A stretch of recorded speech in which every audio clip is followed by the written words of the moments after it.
Muted.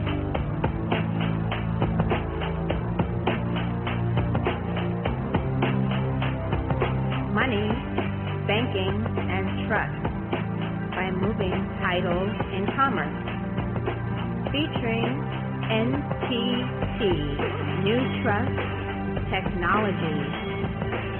Presenting your host, Christian Walters.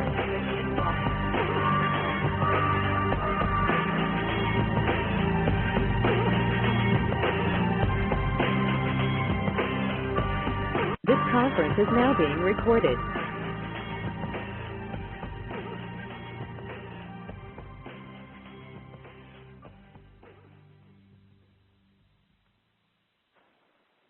Welcome, everyone, to this Tuesday, August 17th, 2010 edition of Money, Banking, and Trust by Moving Titles in Commerce. I'm your host, Christian Walters.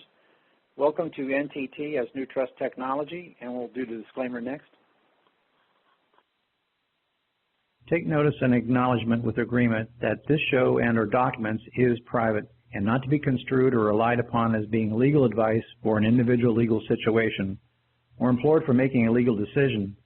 You will not use any of this information for making a legal decision or performing a legal procedure and is not a substitute for legal advice and or guidance by a licensed attorney. This private show and or documents are for academic informational purposes only to be used at your own risk without liability to Christian Walters. By accessing or reviewing this show or using the documents therein, you understand with agreement that, with all rights reserved without prejudice, Christian Walters is not an attorney licensed to practice law in the state of Florida or any other state, and has not given legal advice or accepted fees for legal advice, provided no assistance, advising, or guidance of any kind for use by non-attorneys or pro se parties in the preparation or use of herein reference, and has no interest in any use referenced therein, and is not a party to this or any action arising from, and is only acting in an authorized capacity as liaisons to communications between the parties. By reading and or using this information, you acknowledge and agree that you are not a client of Christian Walters. These documents and our show recordings are incomplete and void without this notice agreement being attached herein by reference, and a breach of this agreement. Upon breach of this agreement, the breaching party becomes liable for admiralty commercial damages of $100 million or more per stultification or impairment per Christian Walters' discretion. Thank you for your understanding.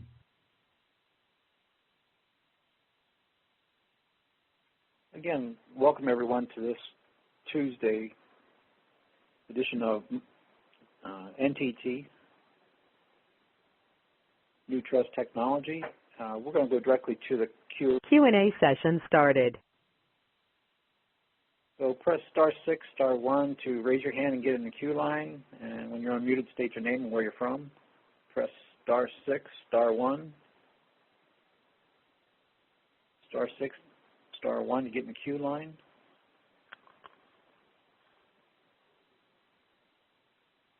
Anybody have a question? Come on in and break the ice and get things rolling. Anything at all? Anything simple, easy? Hey, Christian, Darren. I'd like to go over those points that you were making late last night on the show about the 5 points and saying them 3 times in a court. I want to be sure that I thoroughly understand the comments that were being made between you and Eric. Okay. Well, number one, we found out there were 5 points given, and they're like the equitable switches that turns and invokes equity. Okay. And this has actually been used in a case before, so several cases. The 5 things were, number one, my name is so-and-so, grantor beneficiary. And number 2, this hearing is contrary to equity. And number 3, trust is a special matter. And 4, as there exists, quote, no adequate remedy at law, and that's a direct quote out of Corpus Juris Secundum. And 5, I invoke the private side of equity for relief. Now, those 5 were used. Now, can you say them again, please, just because I'm writing them down? Sure. All right, number 1, my name is so-and-so, grantor beneficiary. Number 2, this hearing is contrary to equity. Number 3, trust is a special matter. And 4, as there exists no adequate remedy at law. And last one, 5, I invoke the private side of equity for relief.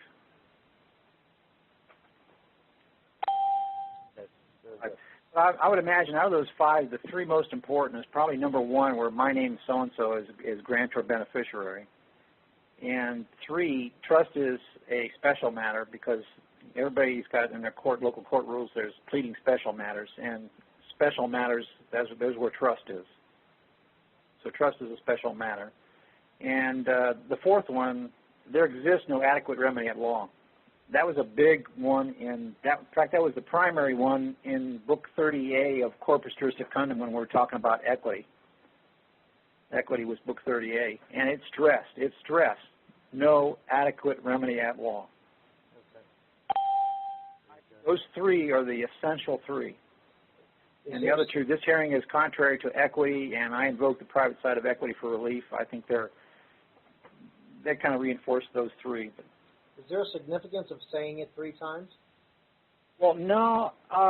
Let's put it this way. You might have to say it 3 times, but saying it 3 times is not going to get you, automatically in there if you just said it 3 times over and over and over. It's like, okay, you say it once, they go on to a different matter, you come back and restate it, and they go off to a different matter, like they're trying to drag you off at the at-law side and get you to argue some at-law point.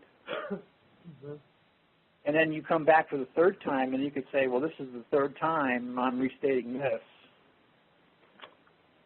And on the 4th one, the court would be in a dishonor. I see. Okay. But really, you didn't have to answer the questions because I would come in and say, everything is the motion that the hearing is, or the hearing is determined by the motion, what's in the motion for the hearing. And if you have nothing in there other than equity, and you have no at-law requests, then they really can't ask anything pertaining to at-law.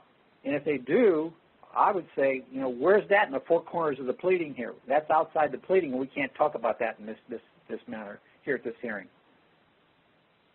Is there really any difference of filing a motion versus filing a petition? Isn't a petition by right? Or is that really not that significant? Yeah, you could say, okay, petition is a right, yeah. Okay, that made it real clear. That makes it so much more clear. Okay, very good, very good. So those are kind of like the switches to invoke equity. Switches for equity. Okay, great. Okay, super. That's my only question at this time. I might be back. Okay. Thanks. Anybody else have a question? Press *6, *1 to get in the queue line. *6, *1 to ask a question. No reading tonight, so pull out those questions and dust them off.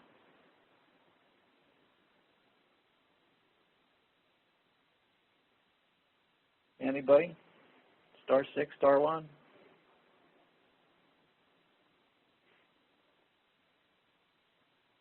Somebody think of a question quick.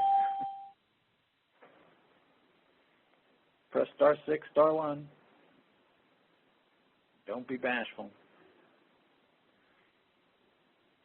Unknown, you're unmuted.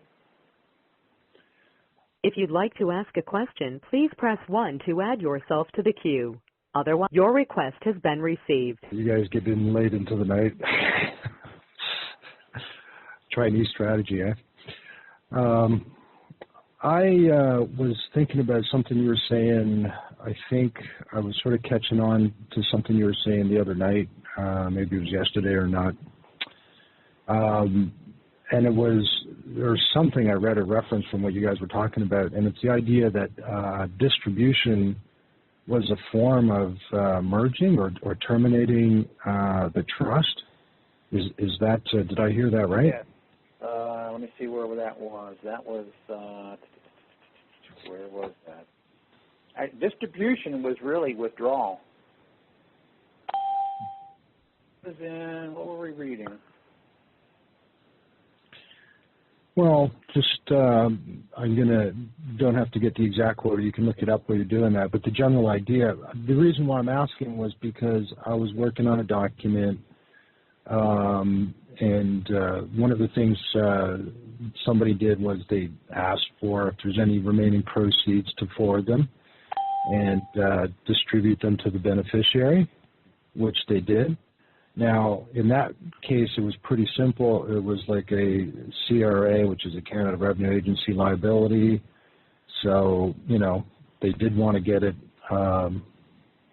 taken away, and they did get some funds. So it doesn't really matter whether, you know, it closed it out and, you know, it extinguished it or whatnot. Now, the reason why I was thinking about that is, of course, you know, my mind's always on the credit cards. And, of course, I would want to not necessarily extinguish. So I'm trying to see if that idea of asking for any funds maybe is asking too much, because if I just say settle any liabilities, then I'll just get the credit back. Whereas if I'm asking for distribution, it sounds like I'm taking from the principal, which sounds kind of similar to kind of go back, where people were trying to get the, what was it they were trying to do? They were trying to get the, both the house and the, what was that piece of paper they were after? The promissory notice, the note and the house, which of course they'd have to do one or the other. I'm wondering if there's a similarity there, and feel free to tear that apart if it's not making any sense. You know what I'm getting at? So in other words, should we be, I think I've got a process for saying settle liabilities, and I have used some of your wording, extinguish the obligation / debt. I'll throw that in there. Distribution could be two things. Distribution could be the res principal, or it could be the proceeds therefrom. So there may have to be a distinguishment made of what distribution you want. Okay, that's good. We don't know what proceeds they may have generated off of the principal, the special deposit, and any derivative off of that is really. And I think most people just don't ask for it back. Okay, that's cool. So there is a differentiation between a distribution of the principal and distribution of any remaining proceeds. So maybe some kind of terminology. I'm trying to think of what's the word to say that the interest or tax or excess of or any funds, any remaining funds. That case we were talking about the other night, they just did the withdrawal, which means really they did a merger, but they never asked for a distribution. And if there was no distribution in the indenture, then the trustee probably wasn't liable to distribute. Sure. And that makes a lot of sense. And we know that they're not going to. You're right. Then that person could do an ordering of the disbursement and ask for the disbursement to include also the proceeds, but they never asked for that. Well, that's interesting, because going back to like my little trial where they eventually withdrew the charges, somebody told me the reason why they did that was because if they dismissed it, they'd be liable. There'd be funds there that I could try to distribute to the beneficiary, that I could go back in there for. So that makes sense. But I'm glad actually you pointed out a key thought, which was makes me going to have to go in there and take a second look, which is that there is a differentiation of some kind of remaining proceeds versus the actual principal itself. And yeah, I am saying for the purpose of actually just to get the wording that I kind of threw in here. Hold on, I should have brought this up again. It's like the withdrawal could merge the specific trust res with the debt, and it would extinguish the debt, but you're asking for termination of the account. So the account still remains open. So it's like they took one step out of 3 steps necessary. So they asked for the withdrawal, but they didn't ask for the termination. They didn't ask for the disbursement, and along with all the proceeds therefrom. Yeah, which sounds like a half. Basically, like it sounds should like be a withdrawal order. They expressed the trust of the case, but then I would put in there resolved, acknowledgement of the debt to stop the running of the prescription. And then I would ask for the withdrawal and the redeposit in order for that in the extinguishment of the debt or the obligation of discharge. Then I would also ask for the proceeds therefrom, put a tracing on them, and ask for a freeze or maybe an involuntary bankruptcy and a receiver be appointed to the trustee's assets until they're traced, find out where these proceeds are. That's a lot, but I get the general idea, and it definitely makes common sense. If you're going to withdraw, I mean, that's actually you made another interesting point, though. So now you're saying withdraw, and you can still go back and do special deposit, but there can still be remaining proceeds. So it's not always a zero-sum game. There can be a little bit of excess, because the idea is they're trying to balance some kind of a ledger, I'm sure. Yes, and before they do any destroying of any documents or something, that's where I put the involuntary bankruptcy or a stay on them, and then have the court appoint a receiver,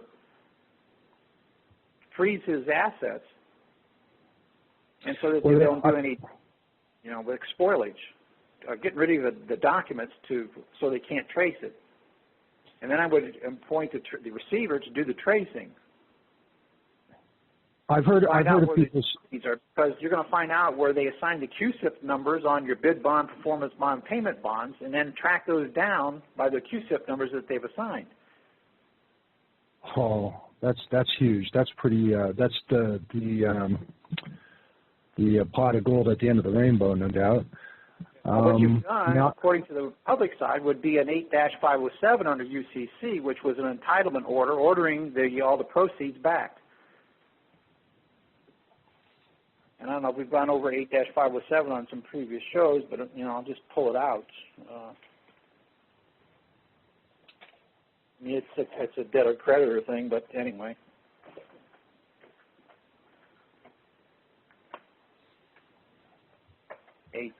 (8-507).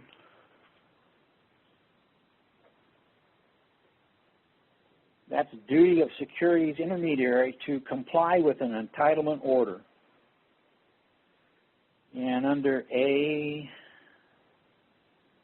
under B, if a securities intermediary transfers a financial asset pursuant to an ineffective entitlement order, the securities intermediary shall reestablish a security entitlement in favor of the person entitled to it and pay or credit any payments or distributions that the person did not receive as a result of the wrongful transfer. If a securities intermediary does not reestablish a security entitlement, the securities intermediary is liable to the entitlement holder for damages. So it sounds like the key part there is the complying with an entitlement order. Getting back to the creator or grantor beneficiary of the that would be the person entitled, right? Yeah, well, that's kind of like the withdrawal order. So you'd probably have to issue maybe on the public side an entitlement order once you've established you're the grantor on the trust, and you've withdrawn it. You've done the major thing was the acknowledgement of the debt, because the acknowledgement of stop the running of the prescription, which is the cancellation of your right. Now, I don't want to change too much of what this other guy did, but because it's going from a CRA towards a CC, and I don't want to reinvent the wheel here, because whatever he's doing, I'm not going to pretend that I actually understand it all. But I mean, it's been more than... Another key word is the word resolved. Okay. All this has been resolved, and you're doing the resolving. Now, in a nutshell, what's your understanding of resolving? Well, we write the orders. It's been resolved. Here's my ordered. Okay, so simple resolving. Well, that should be self-explanatory then. Okay. Now, here's what I'm putting in. I am specially instructing the extinguishment of any and all obligation debt within your mandate, the purpose to creating, and I'm kind of playing with words here, special account standing. Before I was saying for the purpose of maintaining the existing account, but obviously I don't want to do that, and I don't really know all the ins and outs here, but I'm saying for the purpose towards creating special account standing, forwarding any remaining proceeds without delay, and for immediate distribution to beneficiary, which is pretty close to what he was saying. I just threw in your extinguishment of any and all obligations as opposed to, what did I have there before now? I forget. Was settlement.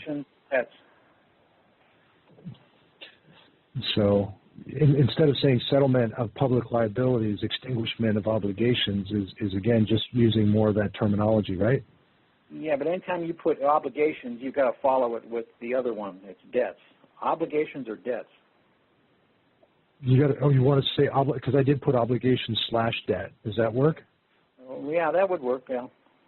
Any and all obligations / debt within your mandate. Half of it is debt. Just say debt? Obligation or debt. So anytime you use the word debt, you better put obligation in there. Anytime you use obligation, you better put debt in there also. Okay.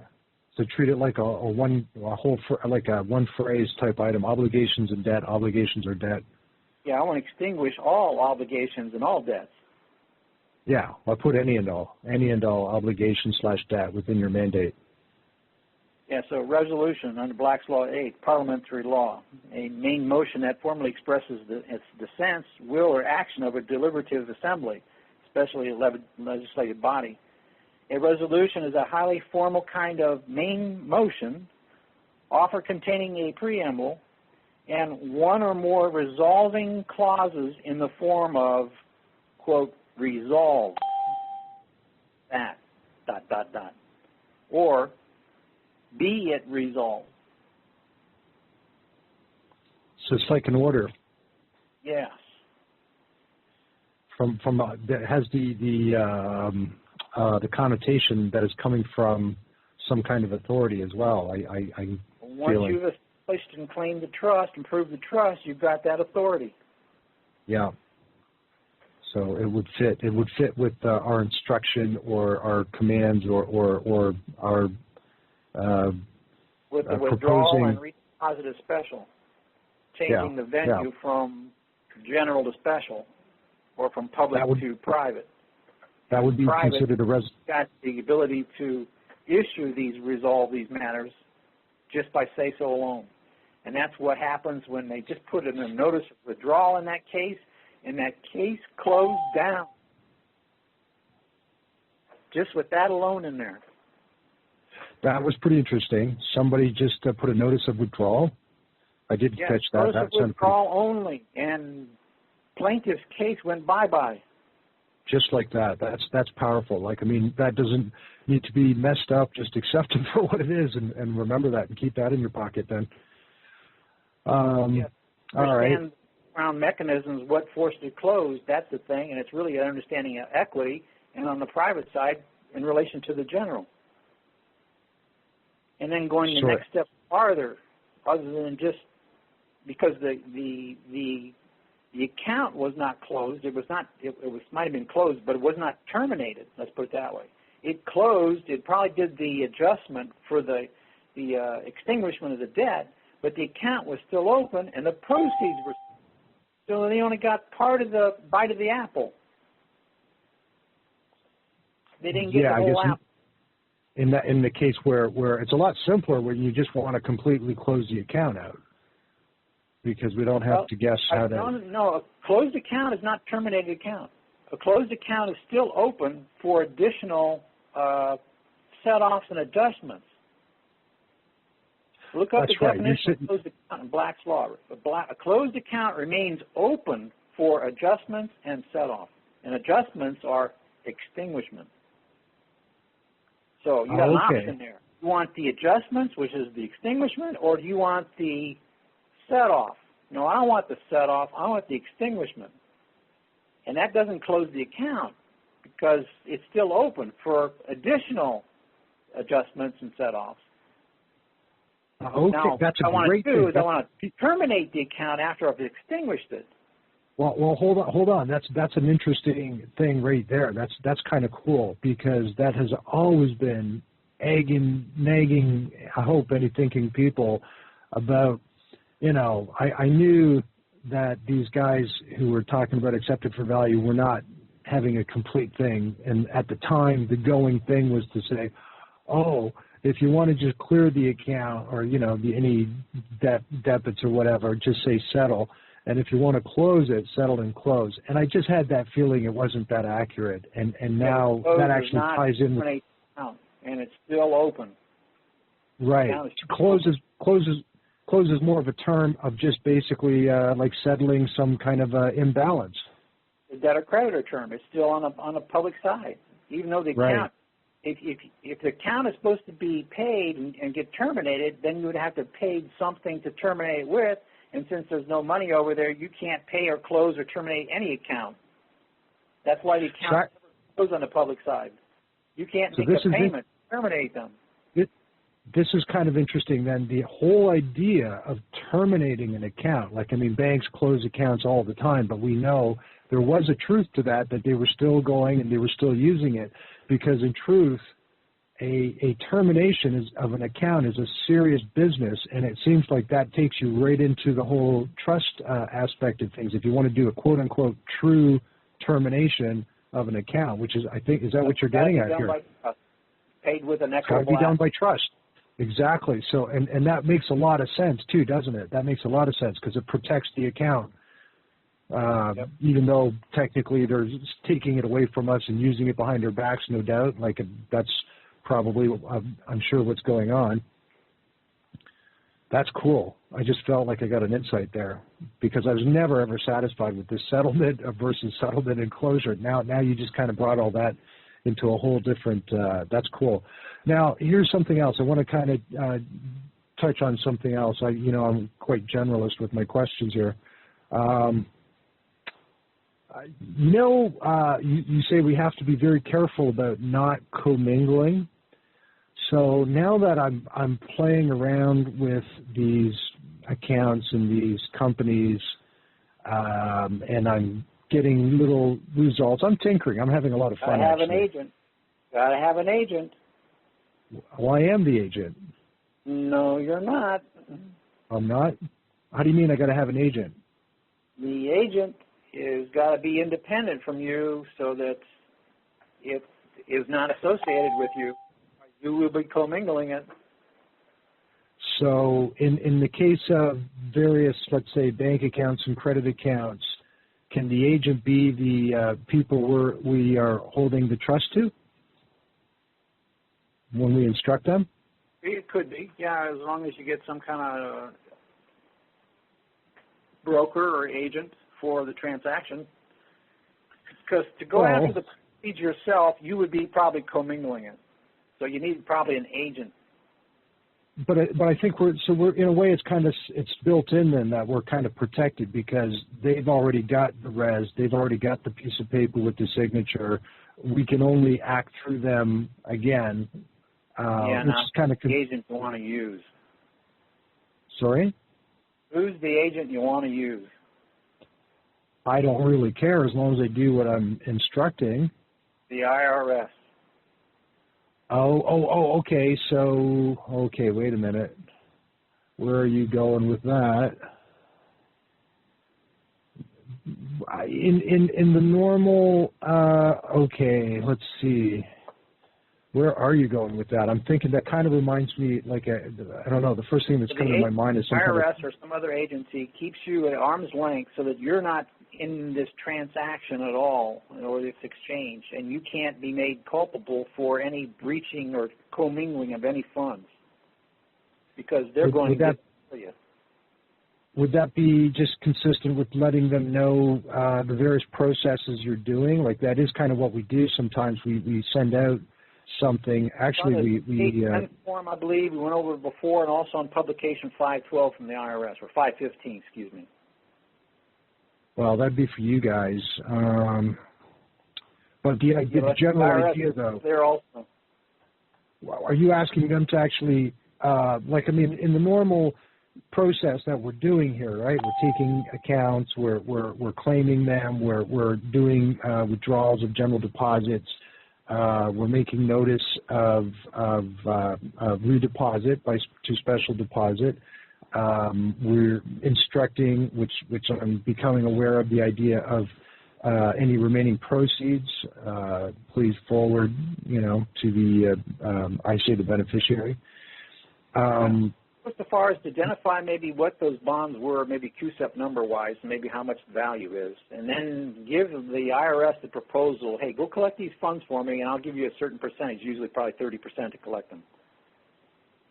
Okay, so when we say forward any remaining funds, do you think then we should go, when we get those funds, we should be reporting them to the IRS? Is that part of the...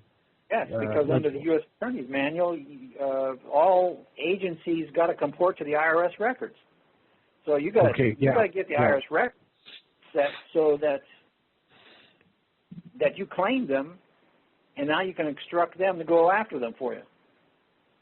If they don't come directly from the corporation that you're giving the instruction to.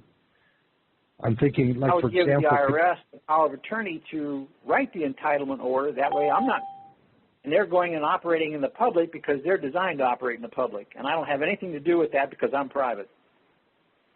This is very key. This is very interesting because we have some guys here in Canada that have said they've just in Alberta figured out the T5008 process now, which is the equivalent of your 1099 process.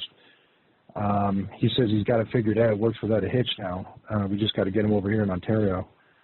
I think that's what it sounds like. In other words, too, and I was thinking, too, in other words, when we do a lot of these processes, we might just CC the CRA. Yeah, because who's your IRS equivalent up there? CRA, Canada Revenue Agency. All right, so those are the people I would use as my agent to collect the funds. But and just to keep safe, I would just CC them, right? Because that way they're notified. It's above board. I'm not deceiving or hiding anything. Them the documentation, but then I would instruct them with an order. Go collect my funds. Here's a power of attorney to sign and create any documents you need to go get them. Now that's interesting because in this example that worked so exceedingly well, that was unexpected, they were dealing directly with the CRA. And I was trying to argue at the time that could be an exception because CRA stuff tends to work the best and easiest, and it may be different when we're working with third-party private vendors like credit card companies and banks and stuff.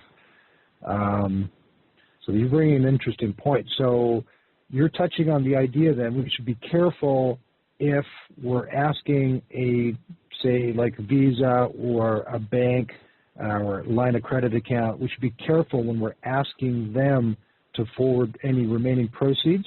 We should instead maybe... Yes. First, I would put the acknowledgement of the debt or the charge that they hit you with. But then the funds that they created from that charge, those are mine also because I've accepted the main charge.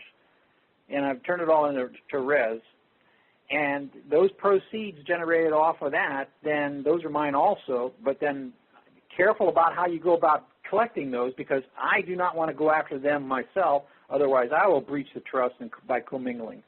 So I need a broker. The broker's got to go and collect it for me because they got that right, they got that license. They operate on the public side. They can go collect it and not charged with commingling. Okay. And they can give me the balance of what to do, and they can take their collection fee off the top. Go get those bonds in the background that Mr. Courts have created, all those bid performance and payment bonds of millions of dollars on that $250 traffic ticket. Go get that for me, and I'll gladly pay you the 30%. Okay, well, the bonds is a whole hidden layer.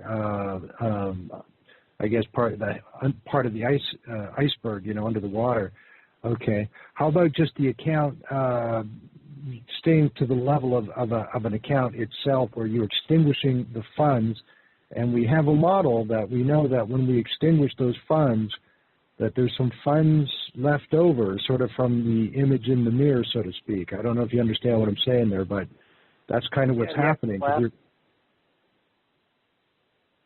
Sorry? The equitable asset's still there. Yeah, exactly. Like there was something created in the Treasury, according to my friend. And it was quite a concept when he explained it to me. I was like, wow. But anyhow, it had to be because, I mean, you'd think.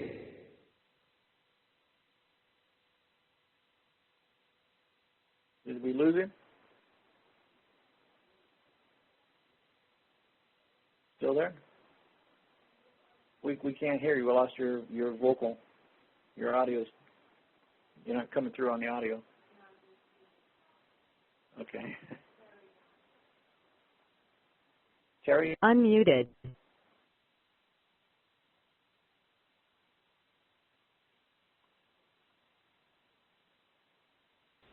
Hey, Christian, can you hear me? Yep, I can hear you fine, yep. Great. Starting out to be another great call tonight. I was looking in Gilbert, and I'm sure a lot of people have come up with questions in their mind about appointing a trustee. And of course, we know that, as you've taught us, that no party to a trust need to know a trust exists. And other things like equity will not allow a trust to fail for lack of a trustee, and those sorts of things. And I guess the question comes to mind that maybe you can elaborate on for the benefit of everybody listening is, what do you do when you're in a situation where you appoint a trustee, and could be in an equity court in chambers, and the trustee says, I'm sorry, I don't accept it. Now, of course, I would have at least put in their disclaimer that they had so many days to disclaim. Right. And if it ran past the time, then I'm sorry. They're stuck with it. So they've agreed to accept the trusteeship by not responding to the indenture. Yeah, I'd like to give them like 10 days to disclaim. And if they don't disclaim in 10 days, it's a done deal. In this case, they're actually being informed there's a trust. So it's not like they should be totally surprised. Right, right. And the other point is that if for some reason they maybe prove or indicate that they're not qualified to be a trustee, then would not our position be to address the judge to, in fact, appoint a trustee, whether it be himself or somebody else? If they're incompetent, that'd be a different situation. But then the judge would have to make a resolving trust and appoint a successor trustee. And that could even be the judge himself? If the judge was a trustee? Yeah. Yeah, I would imagine he could still do that, yeah. I imagine in some cases we would want to even appoint the judge a trustee. Quite possibly, yeah. You know, like in a court case. I would warn him, I would give him, you've got 30 days to appoint a trustee and notify me in writing of who the name and address is so I can complete the trust res transaction to him. Or else you will be in breach of the bench. And he'll be liable for any consequences? Yeah, he's worse off than if he accepted. He might as well kiss his job goodbye. Yeah. And I have another hypothetical situation. Go ahead. If you find yourself in court being sued for whatever reason, let's say for a land dispute, and one party claims that the line is over here, where you have a survey maybe that says the line is over here. But they see fit to take you to court and dispute the matter and have it settled in at-law side of the court. And whatever the results are, it's not to your benefit. How would you go about turning that into a trust and vacating that whole judgment that they may have gotten? Or would you do exactly what we've been discussing here lately about withdrawing the case altogether? Would that have the effect of vacating the judgment? It might. I don't know, after the judgment has been made. I don't know, I have to think about that. And even say if you take it to appeals court and, you know, they don't agree with the appeal or don't render an overturn or reversal. Yeah, there probably wasn't enough claim for equity in there for the appeals to overturn it and send it back down. So the only other thing would be a collateral attack and come back in as a new case and incorporate that as a new trust. And effectively, once you merge the titles, you would go in the chambers and order the judge to reverse the previous judgment. Yes, right. And that should be a fairly slam dunk deal. Yeah, if you stay on the equity side, I would think. Yeah. Okay. That helps. All right, that's all I have for now. Okay. Thanks, Terry. Thank you. Shane back on? Darren? Okay, Darren, you unmuted? Hey, Christian. You may now ask your question. Just get Muted. and there's smoke coming out of both sides of my ears. But anyway, a few questions that I had. That now, when you're saying notice of withdrawal, is that first you want to extinguish, and then is it you want to do a notice of withdrawal, extinguish, and then terminate the account? Is that in the correct sequence? Yeah, we have a withdrawal and special deposit order. Okay, and special. That would be the notification. Okay.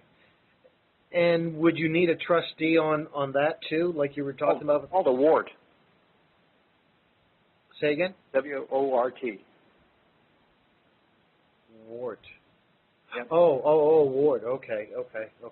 W is withdrawal, O is order, and R is redeposit, and T is termination. Oh, okay. Now, is there any time in a situation where you're appointing, let's say, John Doe, CEO of ABC Bank, okay, because you got a mortgage with him or whatever?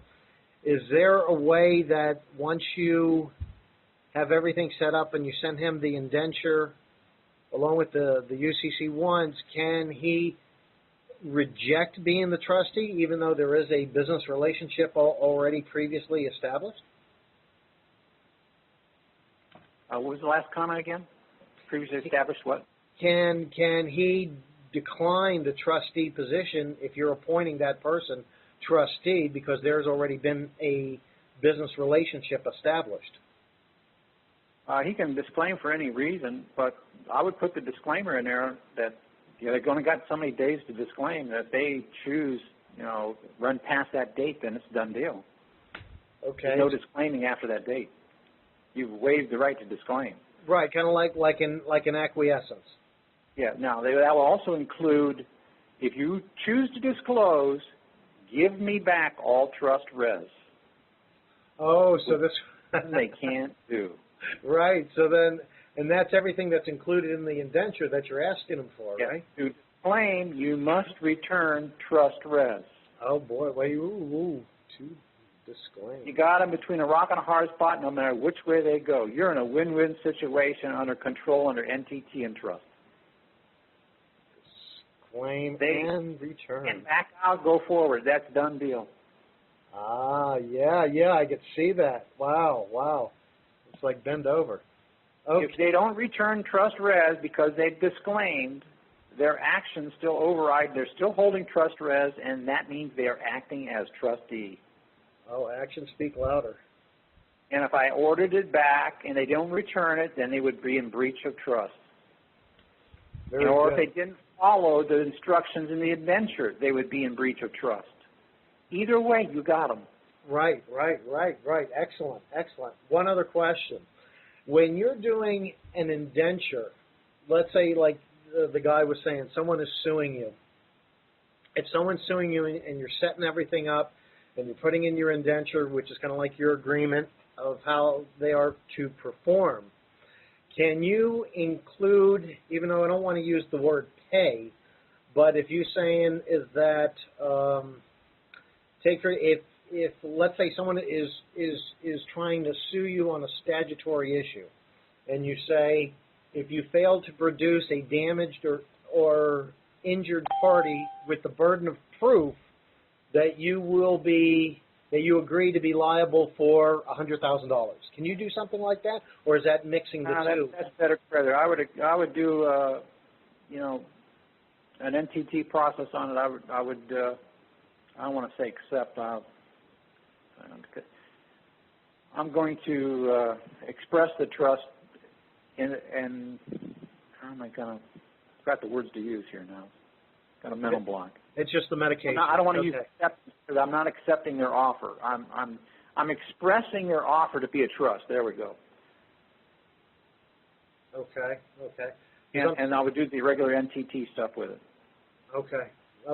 So this way, so you're not using debtor-creditor terms. Of course, you're staying all equity terms. And I'm thinking in my mind how to use it, how to keep it separate, totally on the equity side. The reason why is because even though I don't do the acceptance or a conditional acceptance, what you're saying. That does not stop the fact that they've created bonds in the background and they're going to assign it to somebody else because those bonds have been created, they've been sold already, they're out there floating, and that's contributed to the debt pool, and I got to get rid of them. I see. And the only way to get rid of it is to express it as being a trust and merge it with the equitable asset and extinguish it. Terminate that account. And that's the only way to do it through trust. Right. I see. Otherwise, you may get out of the action, but you defeated the whole purpose because the debt is still on your shoulders, contributing to everybody out there, and finally it's going to come crashing down on all our heads. And that's what the cause of all the problem is. We've never extinguished any of the debt. It was our responsibility, and we just passed it on under debtor-creditor. See, and you don't think of it because what you want to do, sometimes you want to get out from under the bus if you're in an adverse action, and you're just happy to be out. You solve your immediate problem, but in the long run, you buried yourself. As a group. Yes. Okay, those are my questions. Thanks, Christian. I appreciate it. Okay, so I've been talking about this WART. This WART is a withdrawal order, redeposit, termination, and that's really coupled with we're coming out with what we call a DEP 1 and a DEP 2. And DEP is DEP. DEP is debt, E is extinguishment, and P is package. So we got a debt extinguishment package coupled with a WART. So we got a DEP package 1 and 2, and we got a DEP WART package we're coming out with. So everybody's crying for documents and things. We'll be coming out with this shortly. Awesome. Everybody sounds exciting. Really does. Very good. Very good. I tell you what, I'd like to be a fly on the wall in the judge's chamber when you're not around. Okay, sounds good. Thank you.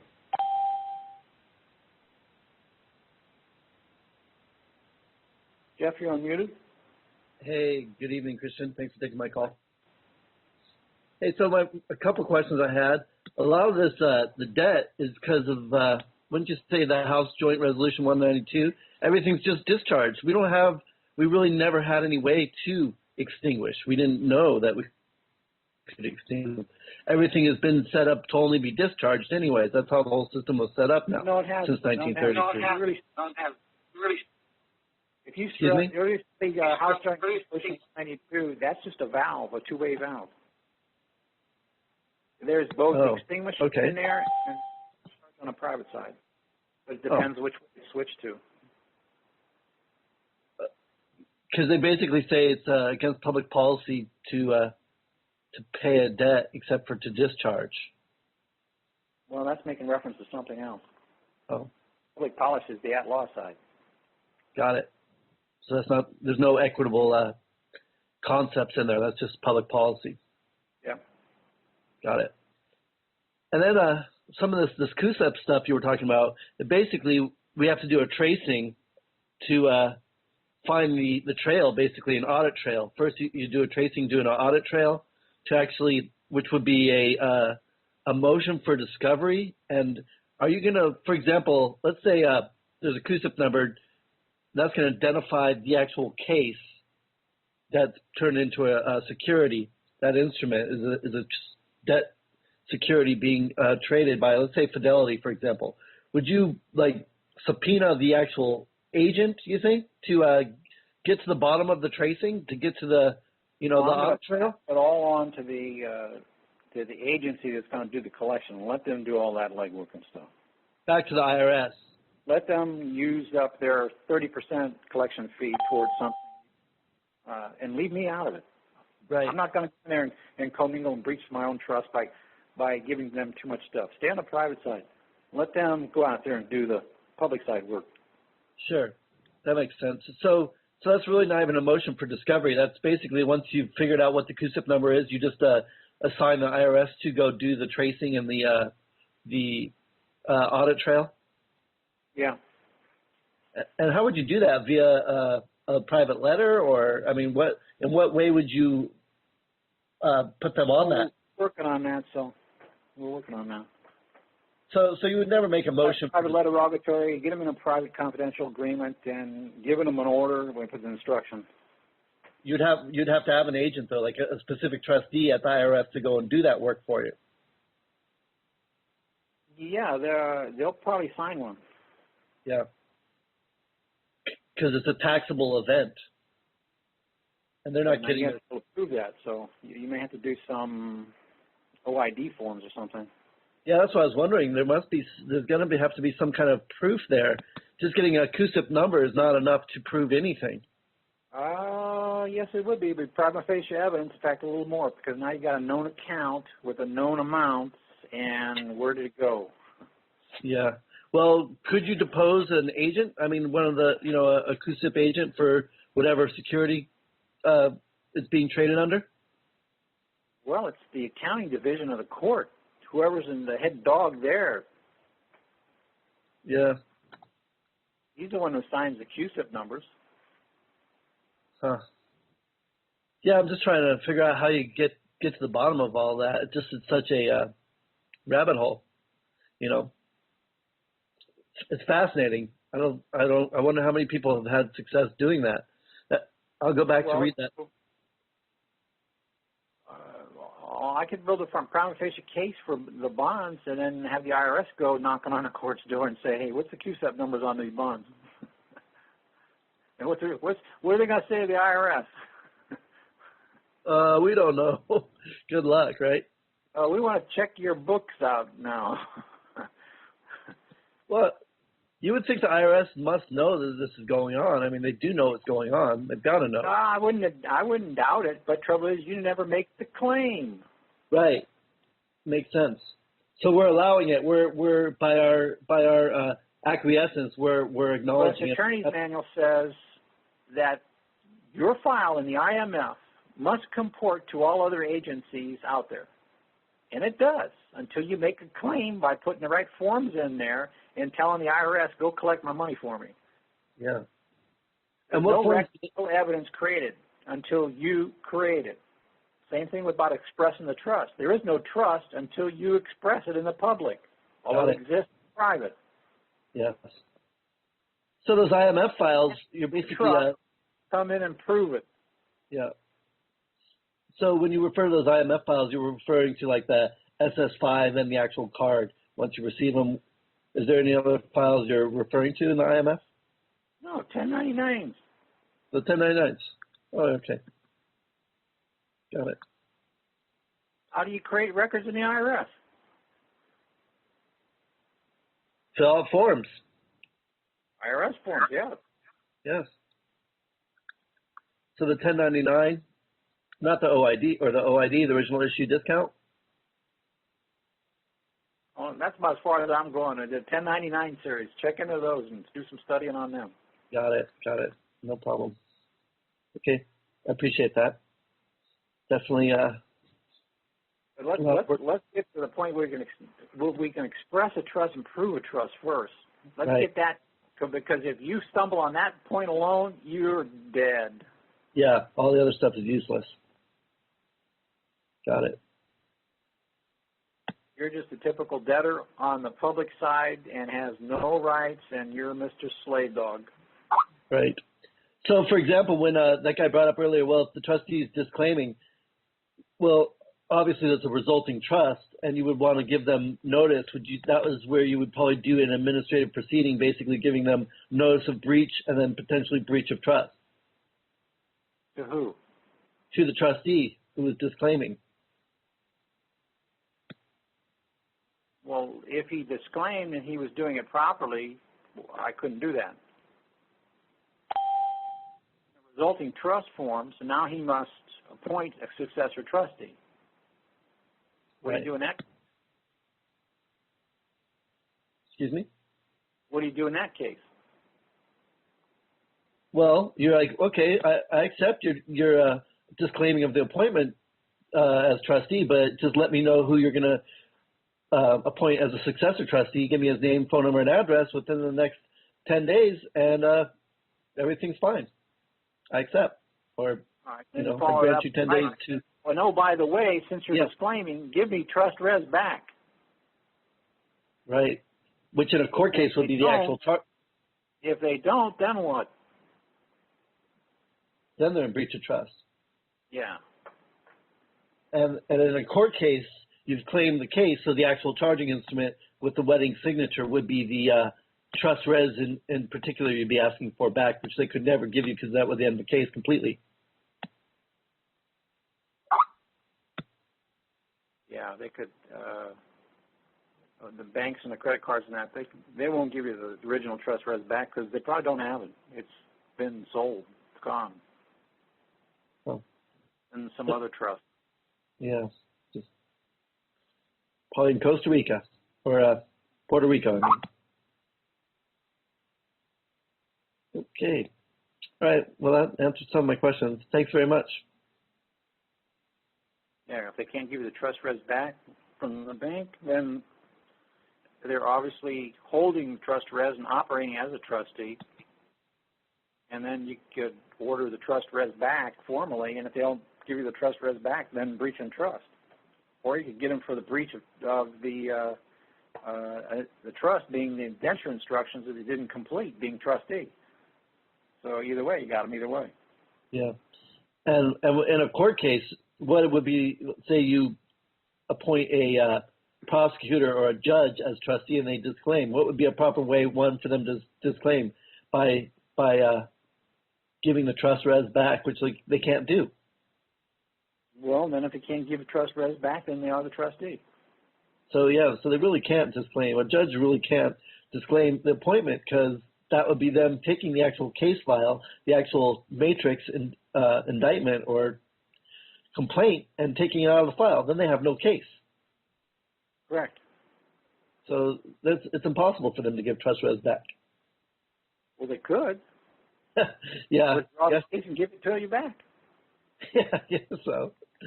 That'd be kind of interesting. That is kind of like the notice of withdrawal right there. Yeah, but I think in this case they didn't go the correct 2 steps more and get it because it may have closed, but they didn't terminate the case. They didn't terminate the count. Right. Didn't terminate the trust. Yeah. It's still there. It's just that you didn't understand what you were doing and you didn't go far enough, and so now go the extra 2 steps. Yeah. So that notice of withdrawal idea is basically, that's separate from the notice of withdrawal of the deposit. That's actually notice of withdrawal of the charges. What's separate from the notice of withdrawal? No, just I think someone earlier had brought up this concept of just terminating a case by bringing up a notice of withdrawal of the entire case. Is that correct? That doesn't terminate the case, though. What's that? That probably doesn't terminate the case, though. No, the trust still exists. That's kind of what you're saying. So that in combination with notice of withdrawal of the general deposit and to redeposit a special, that should satisfy it. Yeah, because it really didn't say anything about any merger or any redeposit, and I think that's necessary. But I think they got close enough knocking on the door that they closed the case down because they didn't want anything else to get out. Right, they didn't want to get much further. Well, I don't think the thing was done properly, but was enough there to make it a major crack in the dike. Got it. Okay. So the tracing, back just to that tracing the CUSIPs, basically just you do that through the IRS. You don't really do the tracing. You just maybe track down the CUSIP number for them to do the tracing. Yeah, if it was a way I could find out easily, I would probably do it so I could give them some numbers and tell them, hey, go after these. Yeah. If I can't get the numbers, then I would tell them, hey, go after the numbers. Here's where you go. Yeah. Interesting. But learn the trust first. I understand. Yeah. Step 1, base 1 first before you try to hit a home run. Yeah. You're going to strike out before you hit the ball right. That's right. Foul out. Okay, my friend. God bless. Say hi to your lovely lady. Thank you so much. Okay, thanks. Appreciate it. Jacob, you're unmuted. Hello. Hi. Hey, how you doing? I'm doing great. Good. When we're at an escrow closing, there's is there an implied power of attorney? Yeah, we went over this before. Yeah. Okay. Well, the trustee Like at how the do they meeting. appoint the trustees? Yeah. And then when you fire one, they appoint another one. Yeah, well, because when you go down to the county recorder and you do revocation of a power of attorney, I was just in there a couple of days ago, and on this particular situation, they slipped and told me that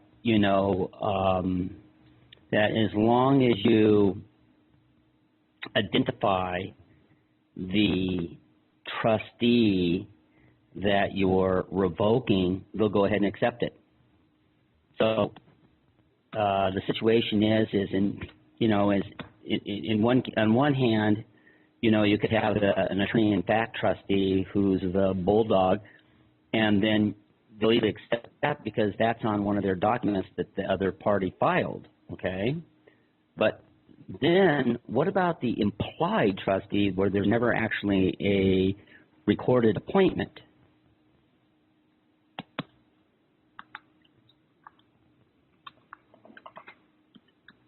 Is the appointment necessary on somebody you don't know exists? Well, for the recorder, they won't let you file it unless you put something, and they got to have something, that Colorable like proof office. of. Yeah, they have to have a colorable document stating that that's the one that's being removed or revoked. So if it's implied from the mortgage contract, for example, then you don't really have a expressed appointment, correct? Well, if there's a trustee on a sale for the thing, isn't that the trustee that they appointed? But that comes from the bank, appointment from the bank. So between you and the bank is where the implied, that's where the implied one's at. Okay, and between the bank and the trustee. Okay, and that implied one is right before you sign the deed of trust. Yeah, so that's what you got to take care of first. Mm-hmm.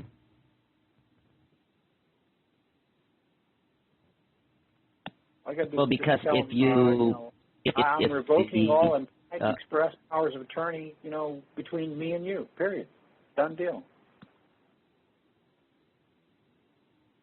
Then go after the contract. Okay, now let's say that trust. Appoint the trustee from the bank now. Pull that contract.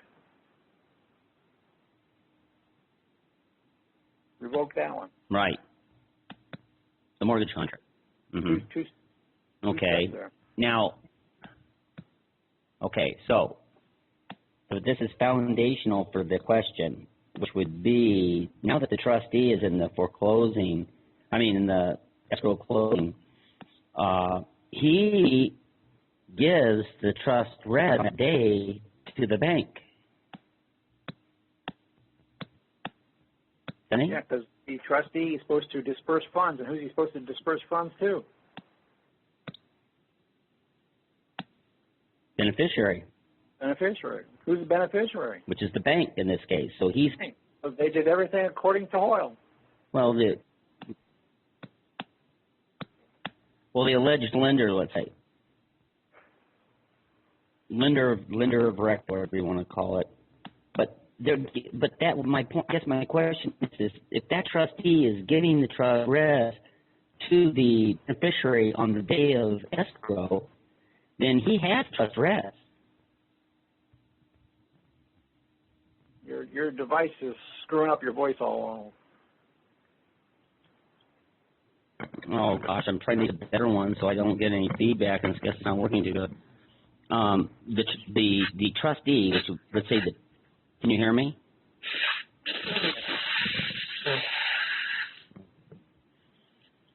Hello? Yeah, go ahead. Hello? Go ahead. Okay, so the trustee, which let's say in a hypothetical case could be the title company, they're giving the promissory note, which is going to be the trust res, is going to have the trust res, the signature on it, to the beneficiary, to the bank, the day of closing. Right. So when that trustee gives it to the beneficiary bank on that day, that trustee is responsible for giving it to them as a general deposit? No, this is per an indenture that you set up. Okay. So the expression of the trustee behavior in you making your first payment, and that would imply the general relationship. You're boinging out again.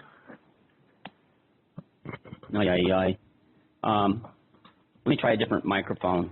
I'll just try this other one, see if it works. Hold on one second. Here it goes.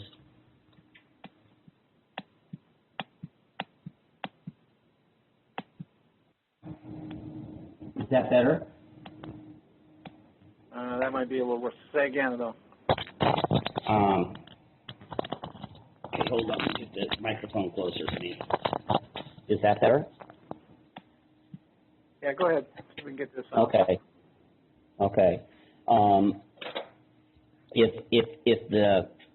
When the trustee gives the trust res to the bank beneficiary on the day of closing, the fact that we move forward and make a payment is what construes the relationship as a general relationship?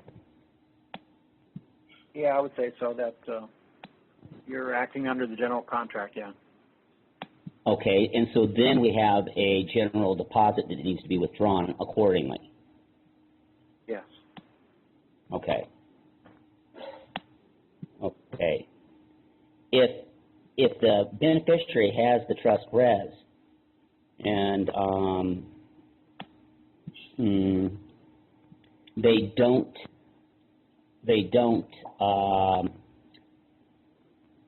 file a UCC1 accordingly, what effect is that having? Well, you didn't get your trust receipt.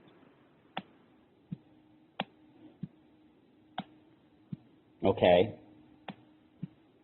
So now let's say now I get my trust receipt through the proper channels. What you just call, huh? That's the record it's been paid. Yeah, through WART, right?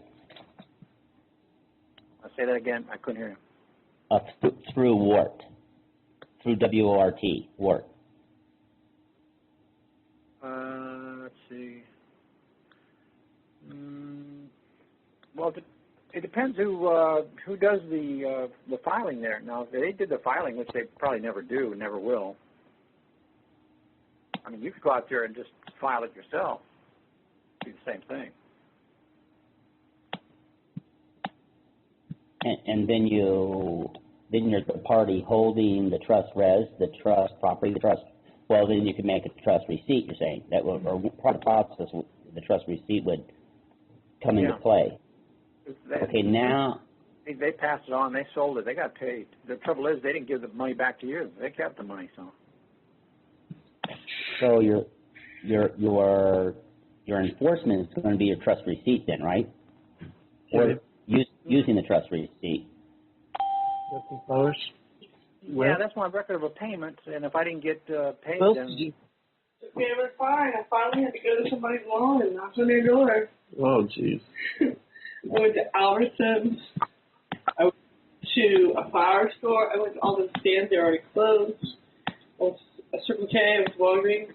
Hey, I'm muted. That's talking in the background here. Yeah, that's not me. That's the next. I promise that's not me. Can you hear me now? Yeah. Okay, so now, is there any other application we could use the trust receipt rather than the WORT for payment? Well, that's your evidence. Is it only evidence for the private side?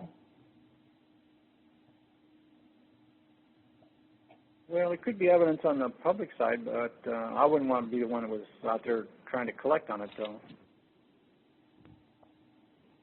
I want my broker to go after it. Okay. So, yeah, I see. So could you use a trustee, you could use a public trustee as the broker?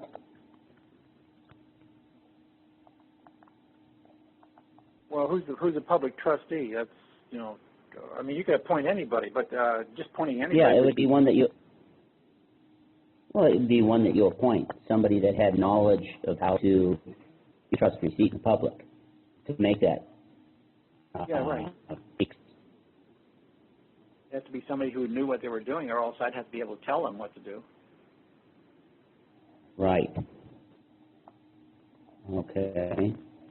Trustees always got to have instructions. If you can't give them instructions, how are you going to tell the trustee what to do? Right. Agreed. Okay, now, on the day of escrow, there's a ton of other documents that, like a Regulation Z, a TILA agreement, there's a hazardous insurance, there's all kinds of documents that you're signing that obviously represent some trust res. Isn't that correct? Yeah, it represents all the trust res, everything you put in your signature to. Okay. I'll give you a hypothetical. Let's say you have hazardous insurance and you signed a form stating that you're going to go ahead and have hazardous insurance, and then they, fumble the thing up with a couple different players, beneficiaries and trustees, and everything gets commingled, and all of a sudden you get a letter in the mail where they're going to bill you $4,000 for hazardous insurance. Right. I guarantee you agreed. Pardon me? I guarantee you agreed to it. Okay, let's say you did agree to it. But let's say they send you a letter saying, you know, we're going to go ahead and put this insurance on the thing and this and that. And if you don't respond, then of course they're going to go ahead and do that. But let's say hypothetically they send you another letter the following week, and they say they've canceled the insurance, okay? But they tell you that the reason that they're canceling it is at the lender's request. And they also tell you that that any unearned insurance premium paid will be refunded to your escrow account. So they've come forward and made it known that they know who the lender is. So I thought maybe it'd be a good idea to turn this into trust rather than actually a trust itself, and then get them to go ahead and come forward with who the lender is that they're stating at the lender's request it was canceled, so you could know the real party in interest. Yeah, but all it was to begin with from the first signing from the other parts. So everything you signed at that was incorporated into the trust. So anything that proceeds from that is still yours anyway. Right. So then you request the proceeds of that unearned insurance premium back, and then you also request the identification of the escrow account that they're putting them in. What is the escrow account that they're putting the unearned insurance premium in from that hazardous insurance trust? Yeah, but when does the premium take effect? Well, let's say the premium took effect 2 months ago and it was canceled 2 weeks ago. So it ran for 6 weeks. Because you've made payments, supposedly, or no payments on a premium, to collect the disbursement from that, there has to be some kind of mechanism that sets it in play. Well, they send you an invoice that they're going to charge your escrow account. No, it's an invoice that sets it in play. It's some kind of breach or some kind of something goes down. Some event takes place where it kicks in the premium, and now you get paid. Otherwise, there's no release of disbursement until that happens. So what are you going to collect if that hasn't happened? Well, no, the default would be that they decided to cancel the policy 6 weeks after they invoked it and paid for it. So now they're revoking that they're going to pay for it. Okay, so the revocation would say would occur. The instance that established the proceed distributions from the insurance policy. But until that time, there would be no proceeds to collect other than maybe just the payments.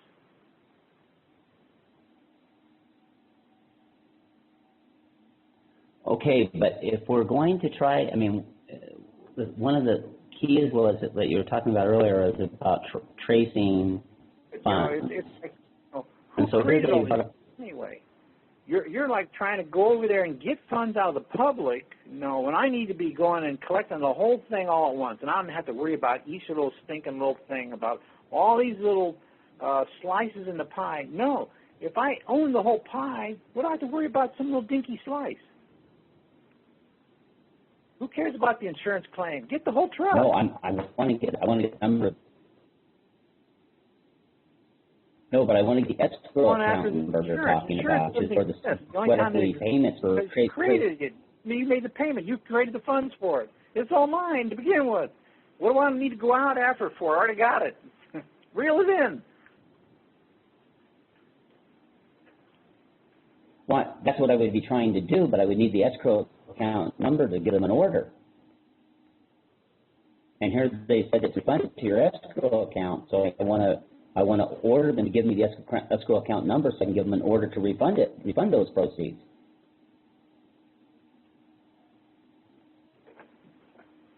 Well, it's too much work, all these little dinky things you're going after. Let's just get the whole ball of wax and forget about all this other stuff. How much money do you think you're going to get?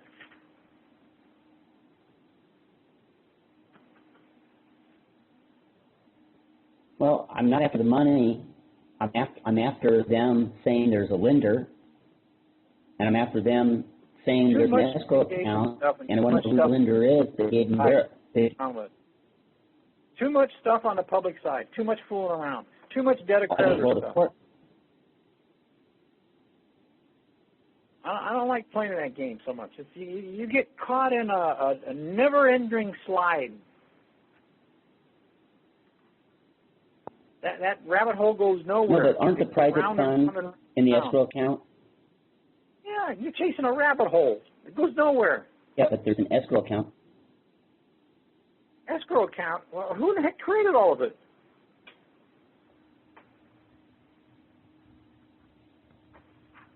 We get off on a tangent here, and some little stinking trail that goes up in Timbuktu someplace, and you get lost.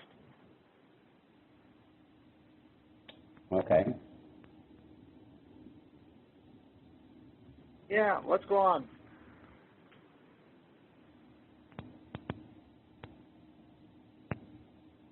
Okay, well, thank you very much.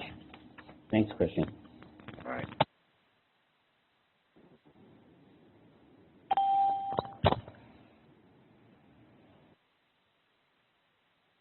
Hey, Christian.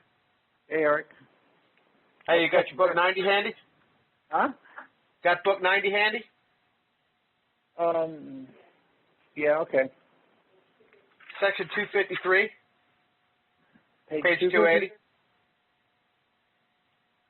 What section again? 253, page 282. Page 282?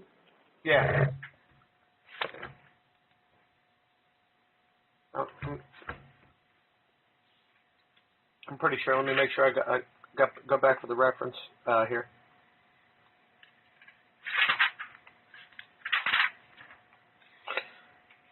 Because what I was thinking about is when we were talking about if they fail to disclaim. You said earlier, I think it was Jeff you were talking to. I could be wrong, but you said if they properly disclaim. So that brought up the question if they fail to properly disclaim, well, let's talk about what they might be up against if they fail to properly disclaim, and that means they're going to be liable. Yeah, right. So that's what brought me to Section 253.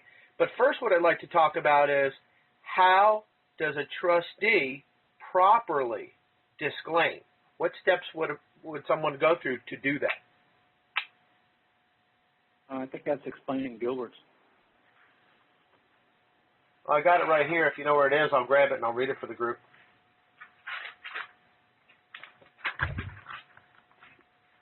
Do you know that off the top of your head, or should I look in the index? Try the index, yeah.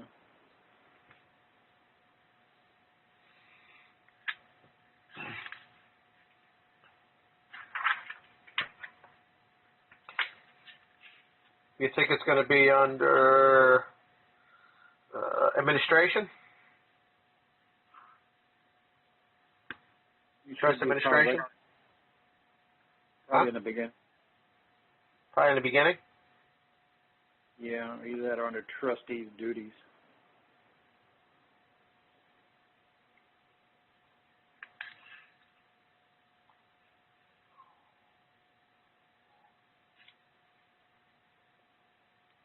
So you say Section 253, that's nature and extent of liability? Nature and extent of liability, exactly.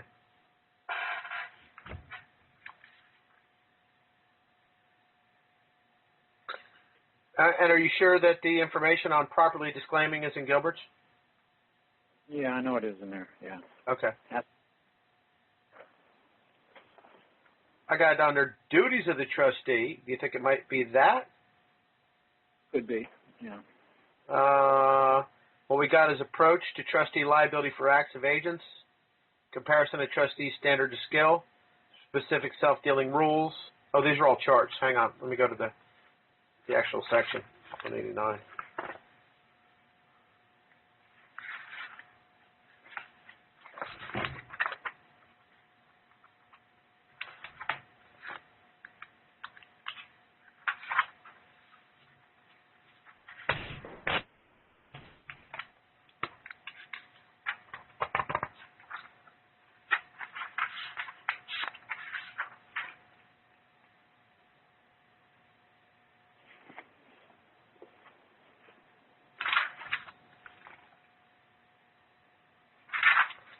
because we've talked for quite a while about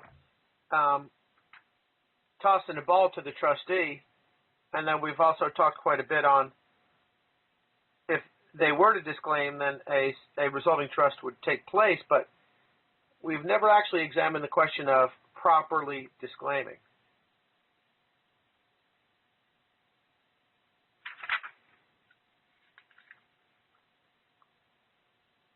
Got your Gilbert's handy? You looking too?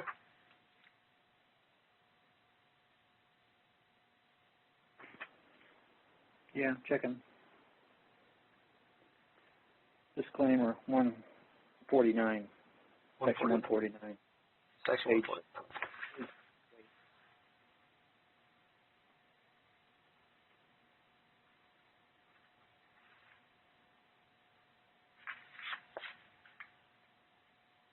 Says normally, there's the key word, normally. Normally, a trust cannot be forced upon a designated trustee.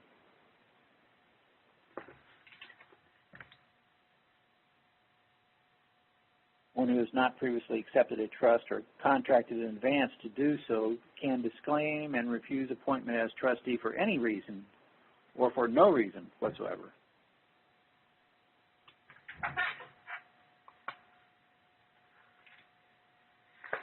So let's talk about what normally means in this context. Normally would be generally? Well, normally I would say that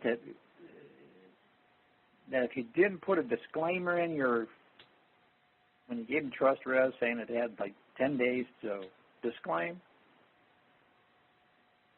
then that was the cutoff point. And if they went past that time and then they say, well, we've disclaimed, then it comes back down to, well, are you holding trust res? If you are, then you're acting like a trustee. But again, would normally be used synonymously with generally? I don't know. I'd have to look up the word normally and see how that might tie back in. Could be generally, but... Well, I'll grab it out of Black's Fourth if that'll help.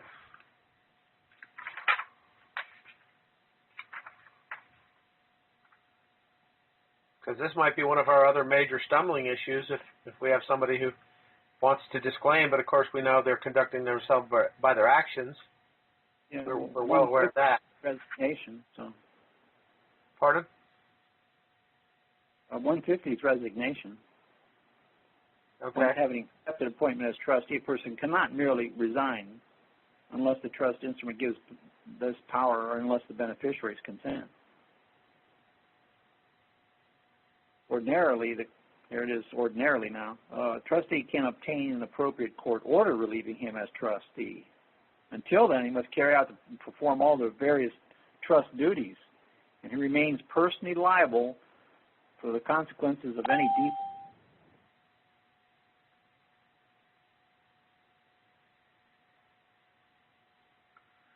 You want to hear normally out of Black's Fourth? Or normal? Yeah, go ahead. Normal is according to, constituting, or not deviating from an established norm, rule, or principle, conform to a type, standard, or regular form, performing the proper functions, regular, natural.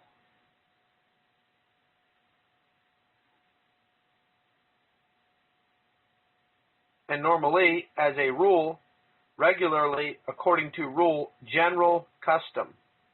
Bingo. So this is written for the Black, the disclaimer section in 149. Would you agree? Oh, definitely. Yeah, this is all statutory, really. Right. But I just wanted to call that out.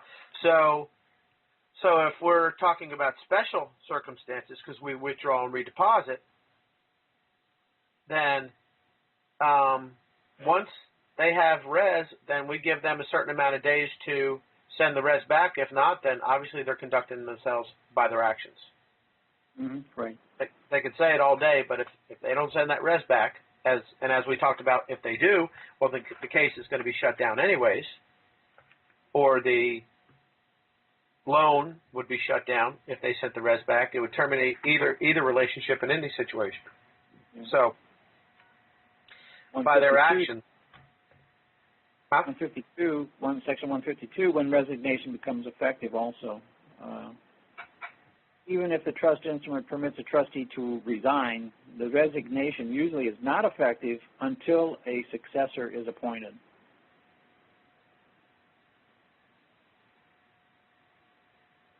There's a common law notion of a no gap in succession. In the interest of sound and secure administration, require the legal title and duties remain in the trustee until taken on by another.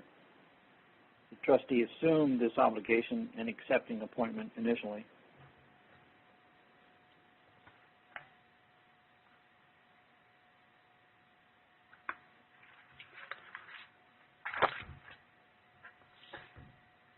So now we know what it actually means to do for them to properly disclaim. And on the statutory side, we understand it cannot be forced. But once you claim that your deposit's a special deposit, the general rule no longer applies. Now it's by the will and rule and command, order, or direction of the grantor. Once we have the records to prove a special deposit.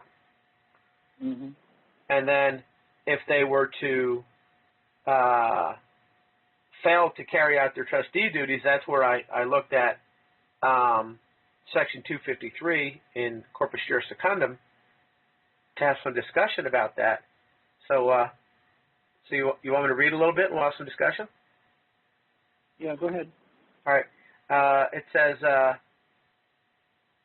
generally the liability of a trustee arises out of the trust agreement and is based on the faithful performance of the trust.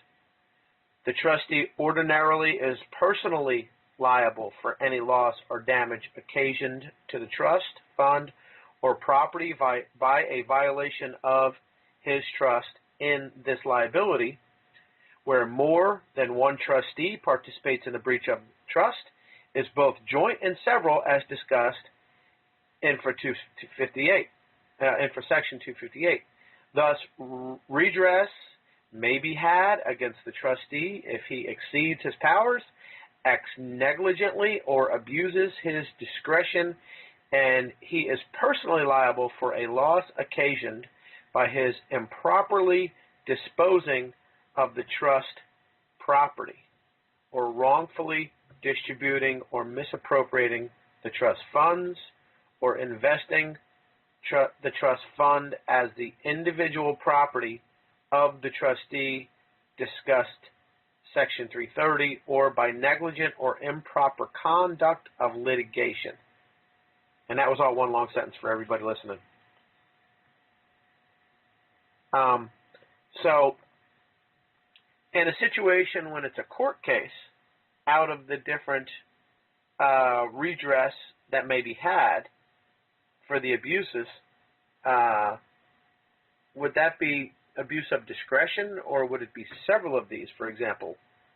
Or would all these be considered abuse of discretion?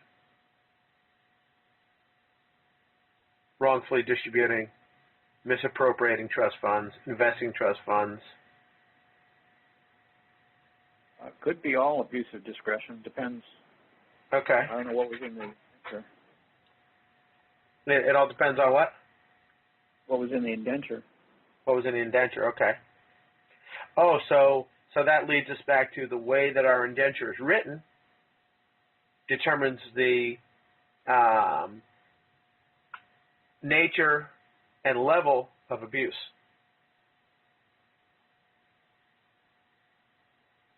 Could, yeah. Okay.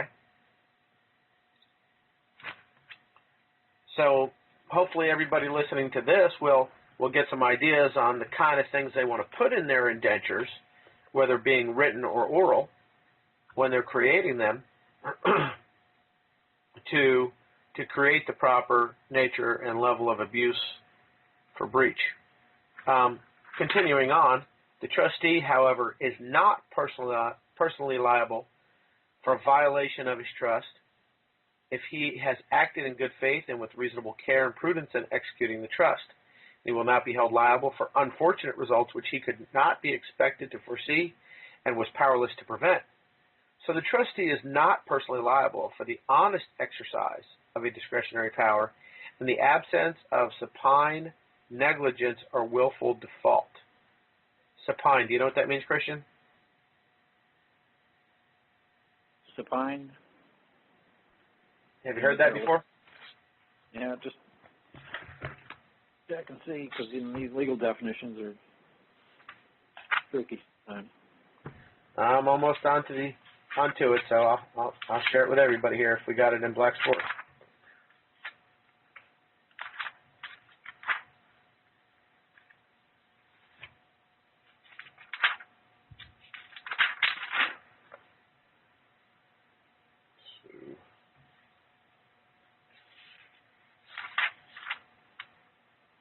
Sorry, folks, it's not in Black's Force.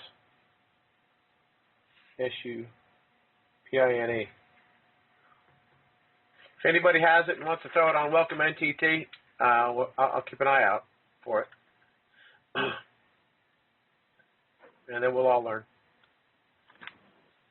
Anyways, the claim against the trustee for the breach of trust is in the nature of a general demand for damages, and an action cannot be maintained unless the Sedekey Trust can show that he has been deprived of a benefit or sustained an injury in consequence thereof. All right, what jumps out at me there is that a general demand for damages and an action cannot be maintained unless the Sedekey Trust can show that he's been deprived of a benefit or sustained an injury. Didn't talk about right at all, and I understand exactly why, because they're talking about general demand for damages, correct? Right, yeah. Because that would have had to have been of a special nature in order to enforce the right. Yep. There's the Black Trust coming out. Yep. So the trustee will not be held liable for a purely technical breach of trust where no harm or injury has resulted to the beneficiaries. The measure of the trustee's liability in such cases is at the option of the Sedekey Trust, the amount actually lost by the breach or the amount which trustee has gained thereby, and under some statutes, the trustee may even be held liable for exemplary damages. Every bit of that, they're all on the outlaw side. I don't see anything that speaks of private or special there. Do you, Christian? No. Okay. Just drawing the contrast. And then if the violation of a trust is and also in pointing out what I just read, that if we take the maxim of that equity delights in doing justice and not by halves, that if we can't get a complete relief, then equity will go through to the outlaw side and seek damages, and that paragraph or that section I just read could apply in that event. Yes, yes, but that would be equitable appointment of the outlaw side to give you the remedy. So just because, for everybody listening, just because I mentioned something that is general and it's on the outlaw side, by no means does it not apply to what it is that we're doing, but let's recognize that we're going to go through equity to get to the outlaw side first in order to let equity rule on the outlaw side. Instead, everybody wants to run to the outlaw side and get this and get that form and go out here and go sue them for this and go sue them for that. No, no, no. I don't hear anything about coming through equity first.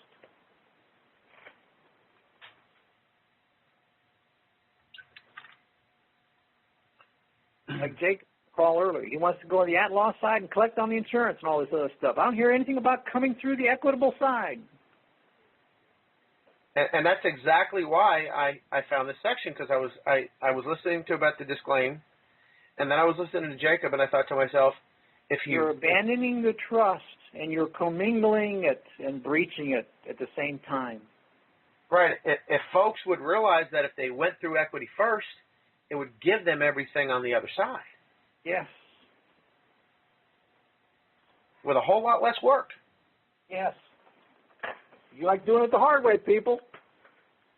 Well, You like spending all this research on the equitable, on the at-law side, and going into research and all this, tracking all this garbage down where it all went on the at-law side. You put on all this work, and you don't need to do it. You don't need to do it. You fools, wake up. Well, you got to realize that old conditioning dies hard. But it's going to die. You go down that slippery slide rabbit hole that goes down around, around, around, around, around, and where you come up, you come out the same place you went in. Did you get anywhere? No. You spent all your time down that thing. Get out of it. So continuing on. Get out of the at-law side. Get into equity. Nobody's talked about this stuff before. Nobody even knows how to do it. Get that crap out of your mind.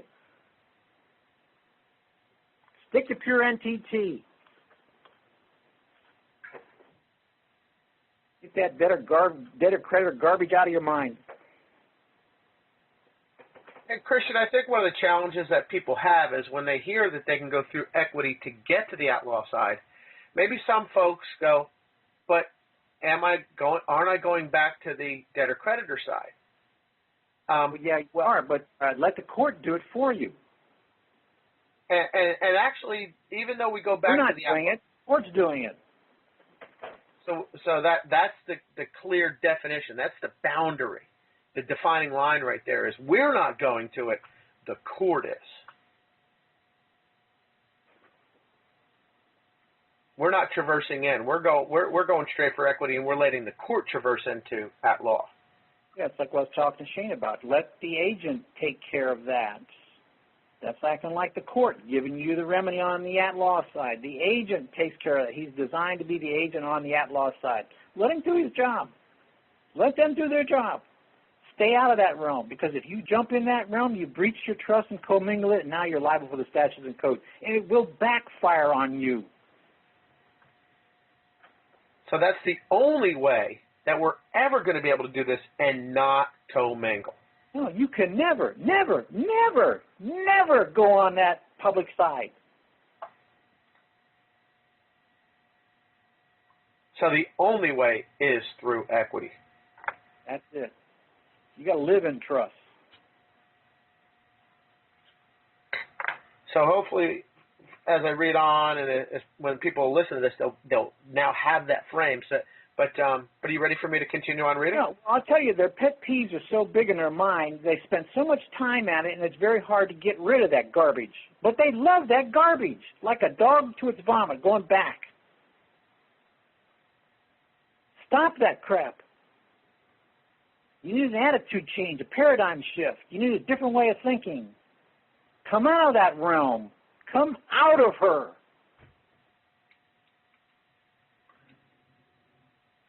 Romans 12:2. You got to recognize the pattern of the world thinking, and you got to get out of it. You got to have a paradigm shift.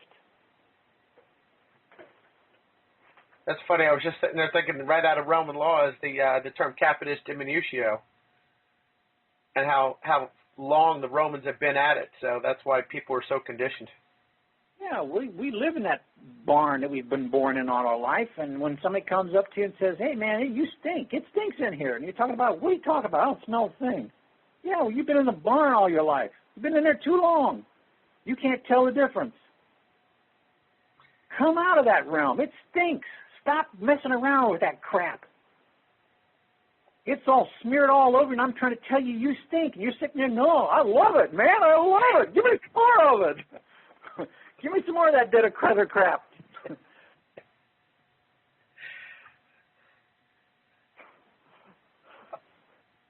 Are you ready for me to read some more? I'm going to go back and eat it.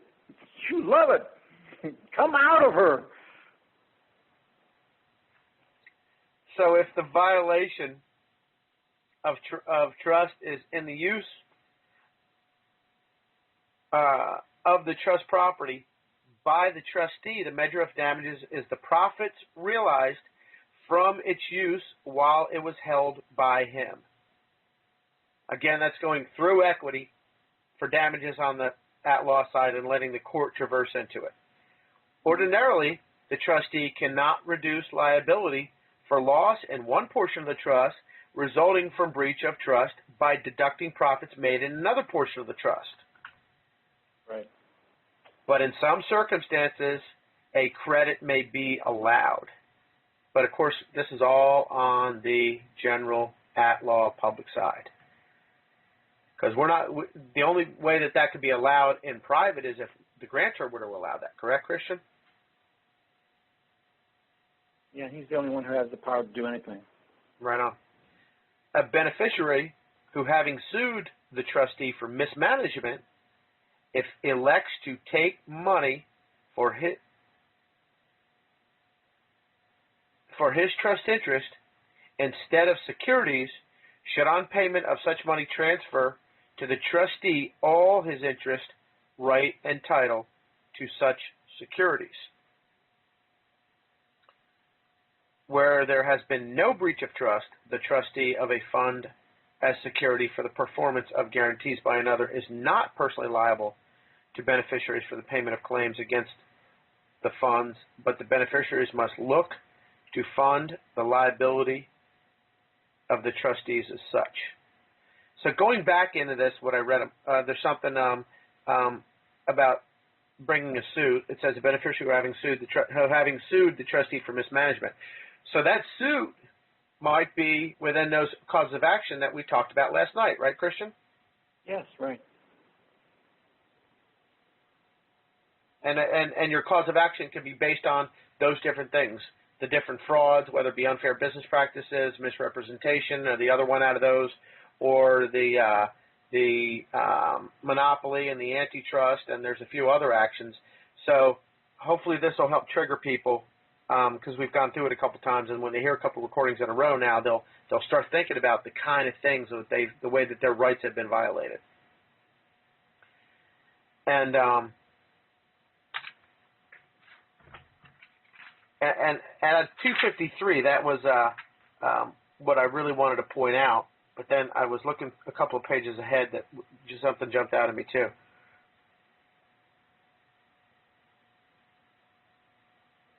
Nature and extent of liability. The nature of liability.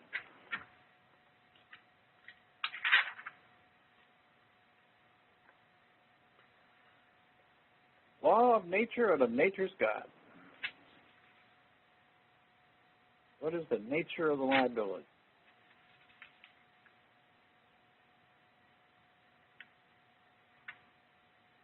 Oh, I know what it was. Actually, within Section 253, one of the case sites below, it says a secret benefit or advantage. It has been held, however, in case of breach of trust by fiduciary, contrary to general rule in other cases of fraud and deceit, it is not necessary to show injury or damage to party whose confidence was abused. But it is sufficient to show that trustee or person confided in has derived some secret benefit or advantage from the transaction. Lonsdale versus Spire. So, in the case of a mortgage, you might not have to show damage, but just that the trustee abuse the confidence.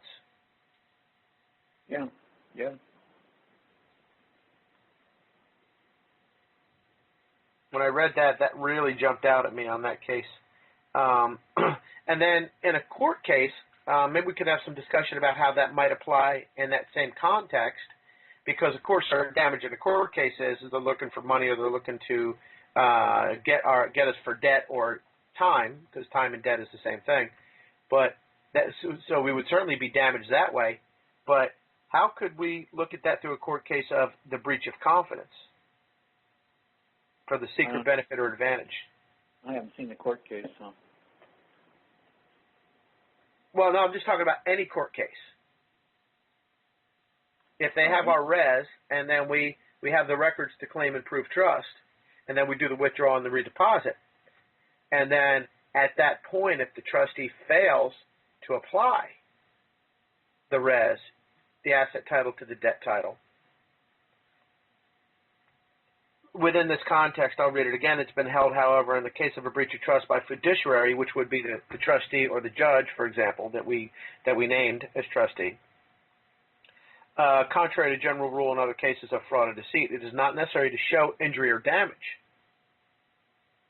to the party whose confidence was abused, and the party would be the beneficiary, because that's the confidence is trust.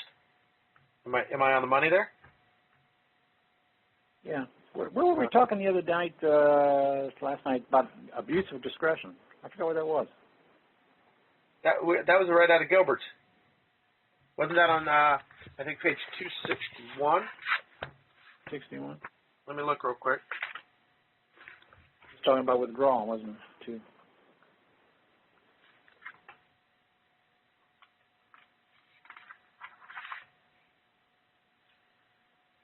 No, it was a couple pages before that, I think.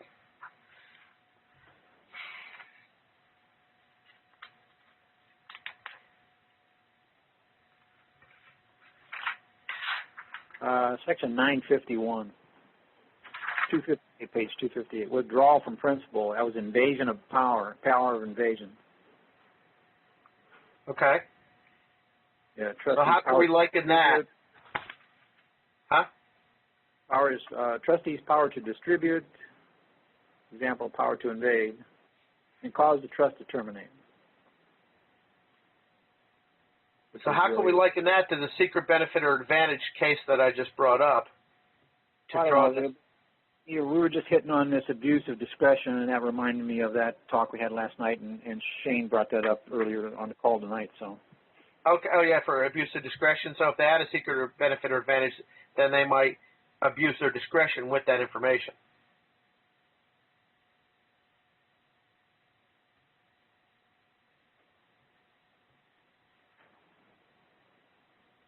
And of course, the secret benefit or advantage would be our confidential information.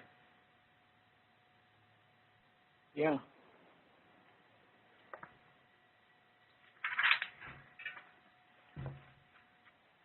That was that secret benefit.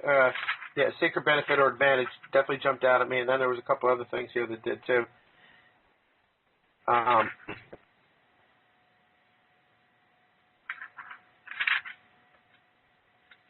And in this book, there's a reference to fraud in law, and that the trustee has the highest and first duty to the beneficiary. But I was looking forward to read it because it was really powerful.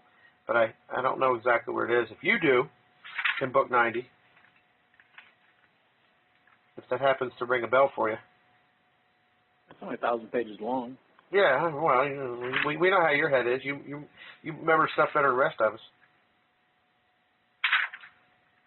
Hey, I could take a shot over the bow and see if you knew it.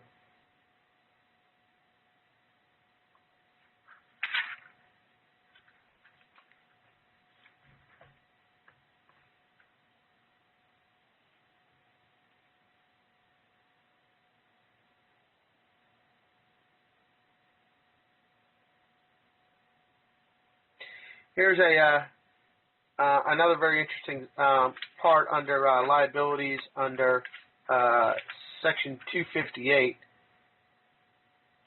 for co-trustees, and this might really ring a lot of bells for everybody. This is page 296B, liabilities, Christian, where it says, while in general a trustee is responsible only for his own acts and is not, in the absence of an agreement subjecting him to the liability, liable for a breach of trust by his co-trustee, which he has not concurred in or made possible by his own negligence, it is a duty of the trustee to exercise good faith and reasonable care to protect the trust funds against his co-trustees as well as against others. And he is liable for a breach of trust committed by his co-trustee in which he has participated or by which he has assented, particularly where benefits accrue to him by reason of such acquiescence, or for any loss caused by co-trustee which he has negligently failed to prevent, or with respect to which he has not taken the proper and available means for restitution and recoupment. So if he just stands idly by and there's more than one trustee involved, the other one could get everybody in the in hot water. So maybe it might be an advantage when we're naming trustees. Maybe we should name 3 or 4. If you know how to operate that way, yeah.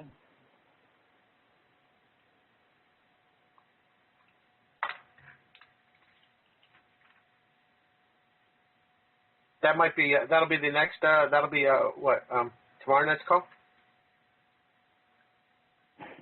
Maybe. I sure hope I get everybody thinking with the stuff that I'm bringing up, and maybe thinking about if I were to, maybe we might want to name that CEO and that CFO and I don't know the what other C's are there in corporations that we could name as far as liable parties, and see if we can get somebody to breach and then hold the other ones liable for not stopping it.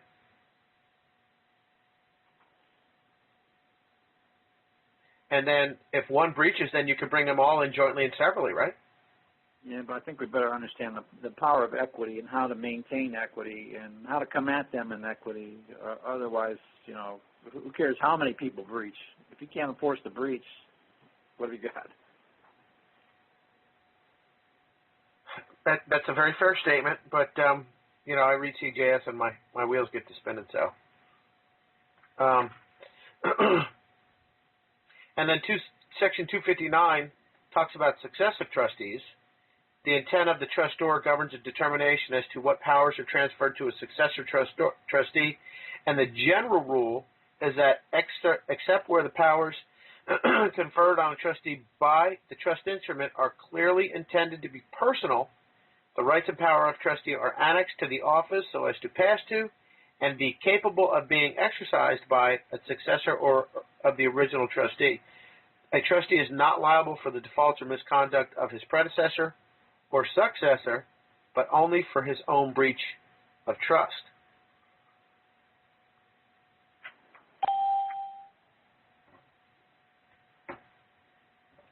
And the only way that a successive trustee could be named is in the event that, because as long as the original trustee holds the res, as long as they breathe, they're the trustee, unless the grantor were to make some change, correct? Well, no, as long as they hold the res, they're the trustee, period, right? Yeah, whoever's got the res, yes. Okay. So let's not get confused and let successive trustees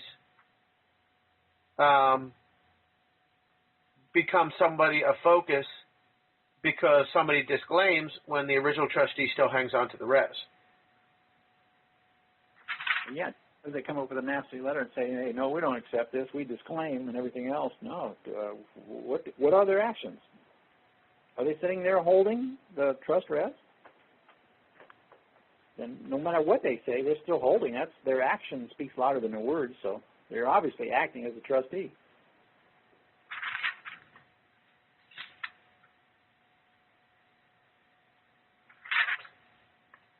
And I hope that you've explained, but the fact that you've got the green card proof of delivery and you have nothing, they have no record of returning the trust res to you, then whose record's going to stand?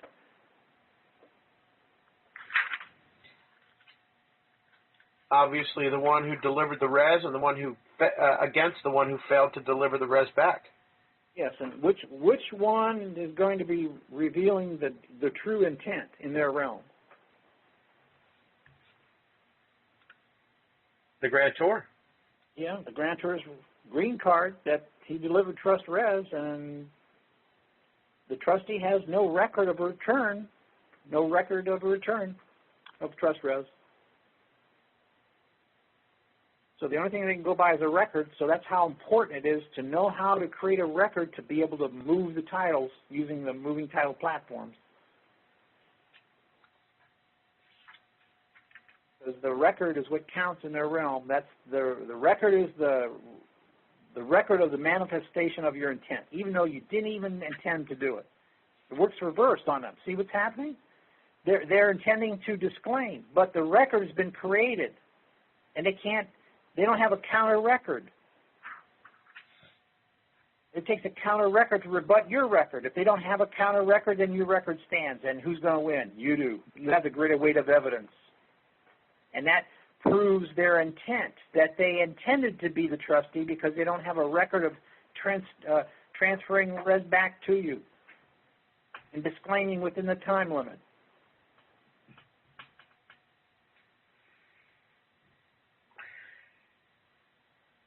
We don't know how to create and what the purpose is of creating records, how important it really is, and then how to present those records in court.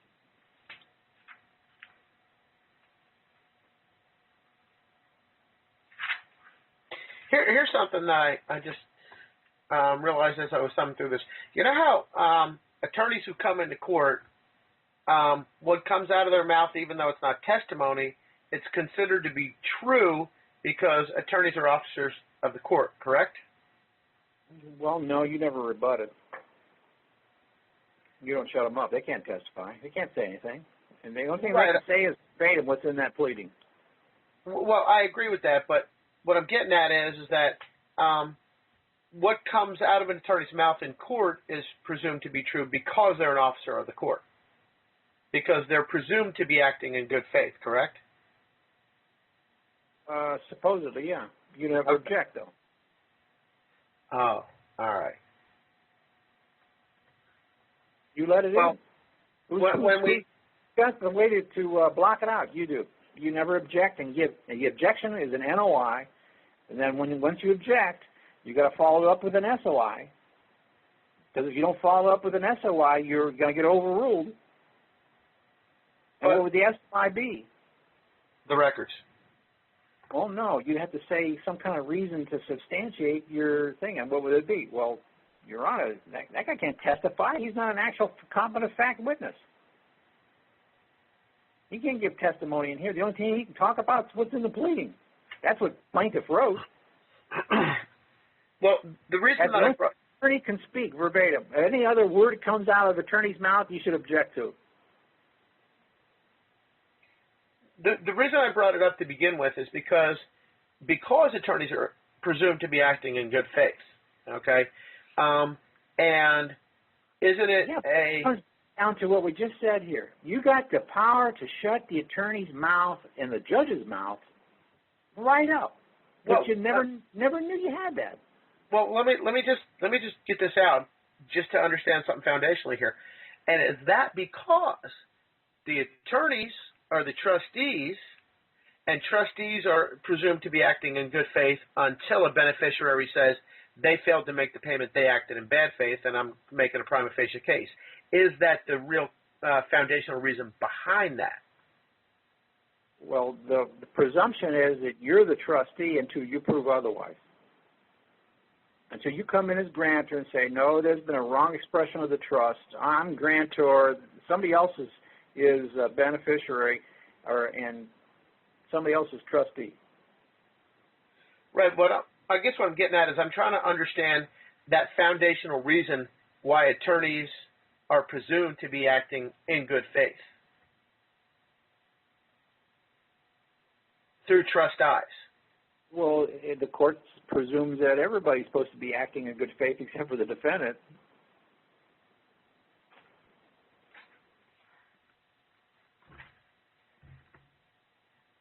But I'm trying to understand it through trust eyes as to why everybody's acting in good faith except for the defendant.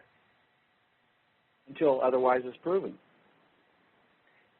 Right, but I'm still trying to understand this. Is it because everybody in court, for example, the judge and the prosecutor are public trustees who have a duty to people? Come into court, is there a claim against me?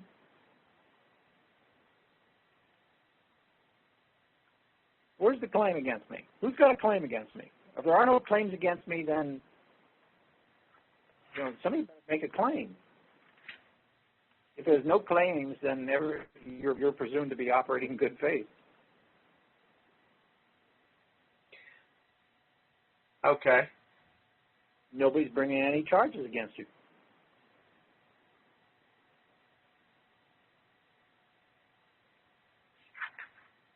So anytime you walk into court, if there's no indictment or no charge, and start speaking, and you never bring up a claim against them. So they're obviously operating in good faith until you bring up a claim against them, until you object. But you never object. You get sucked into the jurisdiction, and you play the game, you play the venue, you dance the tune.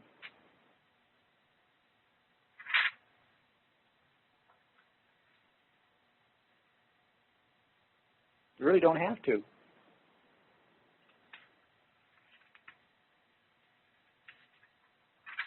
If one word comes out of that attorney's mouth that's not written down on that pleading, then that he's supposed to speak the motion. If he steps outside that motion, the four corners of that motion, you got the right to object because it's not in that pleading, not in that motion.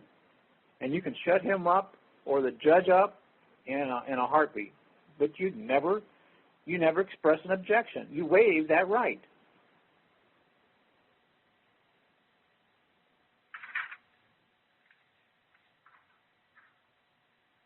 you're going to stop them on that issue. Yeah.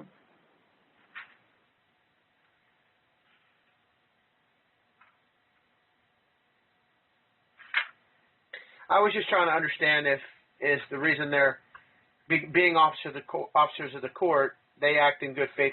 So it's because there's no claim against them, and that's the foundational reason why they're presumed to be acting in good faith. Yeah, if there would be a claim against them, they'd be biased, and they have to be, there's a charge against them. They can't be there. Now there's an action against them. So now they have some vested interest in winning to protect their own interest. Yeah, they become a defendant at that time. Okay. Now defendant has no rights. So that's exactly why the foundation of NTT works, because as soon as you flip the titles and make them liable and make a claim against them, now they're no longer acting in good faith. True.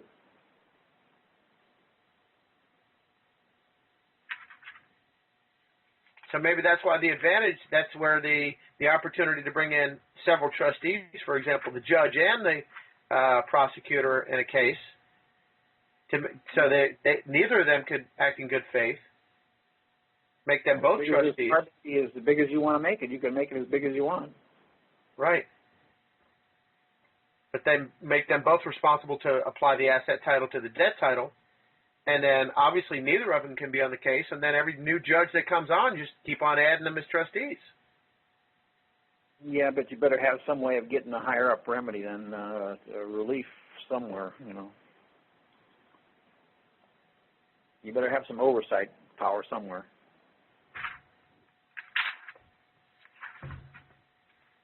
But realize that these guys are personally liable. And in a special relationship, they're operating completely outside of the insurance policy that the state gives them to protect themselves, right?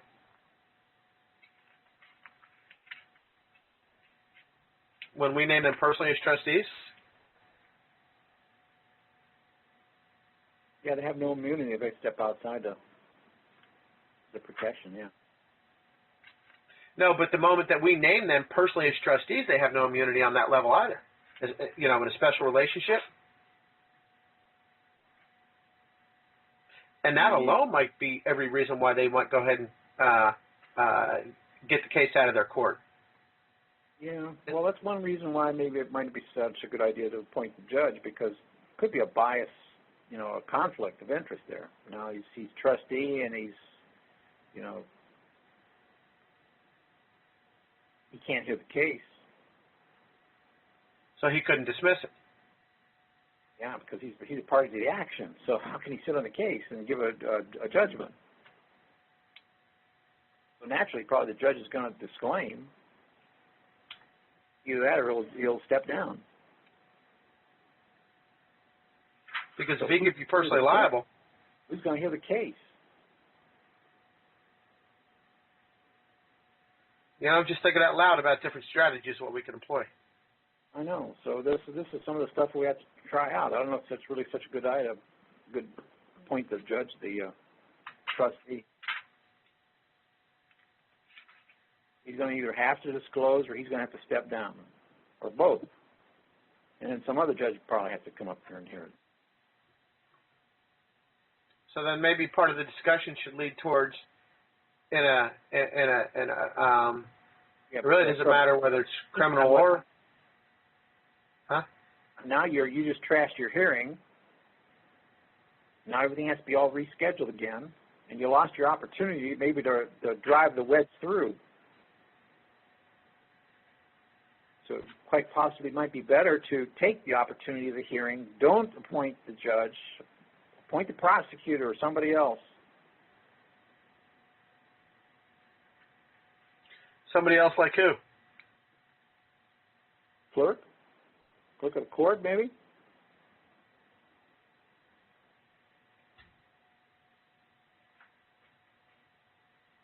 Now you got an independent judge that's not liable for anything, and maybe he can give you a court of equity ruling without being biased. And the clerk, because they're the custodian of the records who's actually holding the res anyways.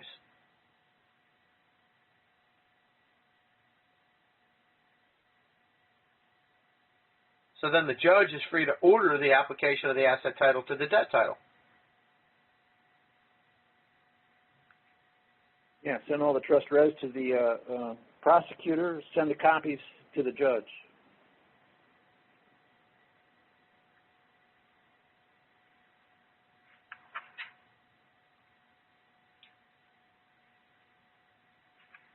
Can you think of any other parties that we might want to set our sights on, that we might want to consider as trustees besides the prosecutor or the clerk?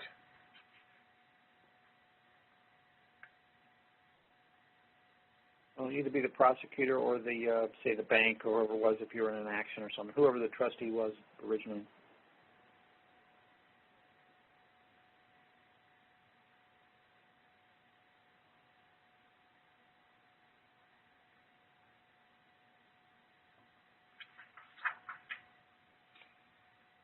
And then again, in a court case, if we were to name, for example, several trustees, so you could have some codes, so if one of them didn't watch the action of the other, they could drag each one. They could drag one another down. That would be another strategy, as I talked about a little while ago. And then the same thing with the bank, with naming several of the leadership people. So one would compel the other, so they wouldn't bring each other down as well. As you said, our greatest power is in compelling them not to breach. Right. And what if we don't have to compel them not to breach? What if they'll compel one another not to breach?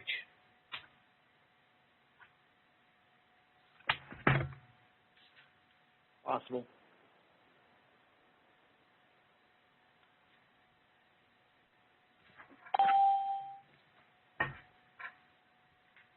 So any other bingos in there? As we've been talking, I've been looking through for more. Are there more people in the queue? I don't know.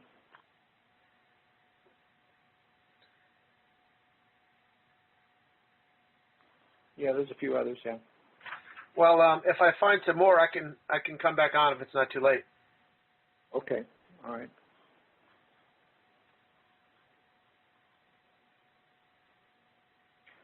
Anonymous, you're unmuted. Hey, Christian, this is Rick Southern Cal. How you doing tonight?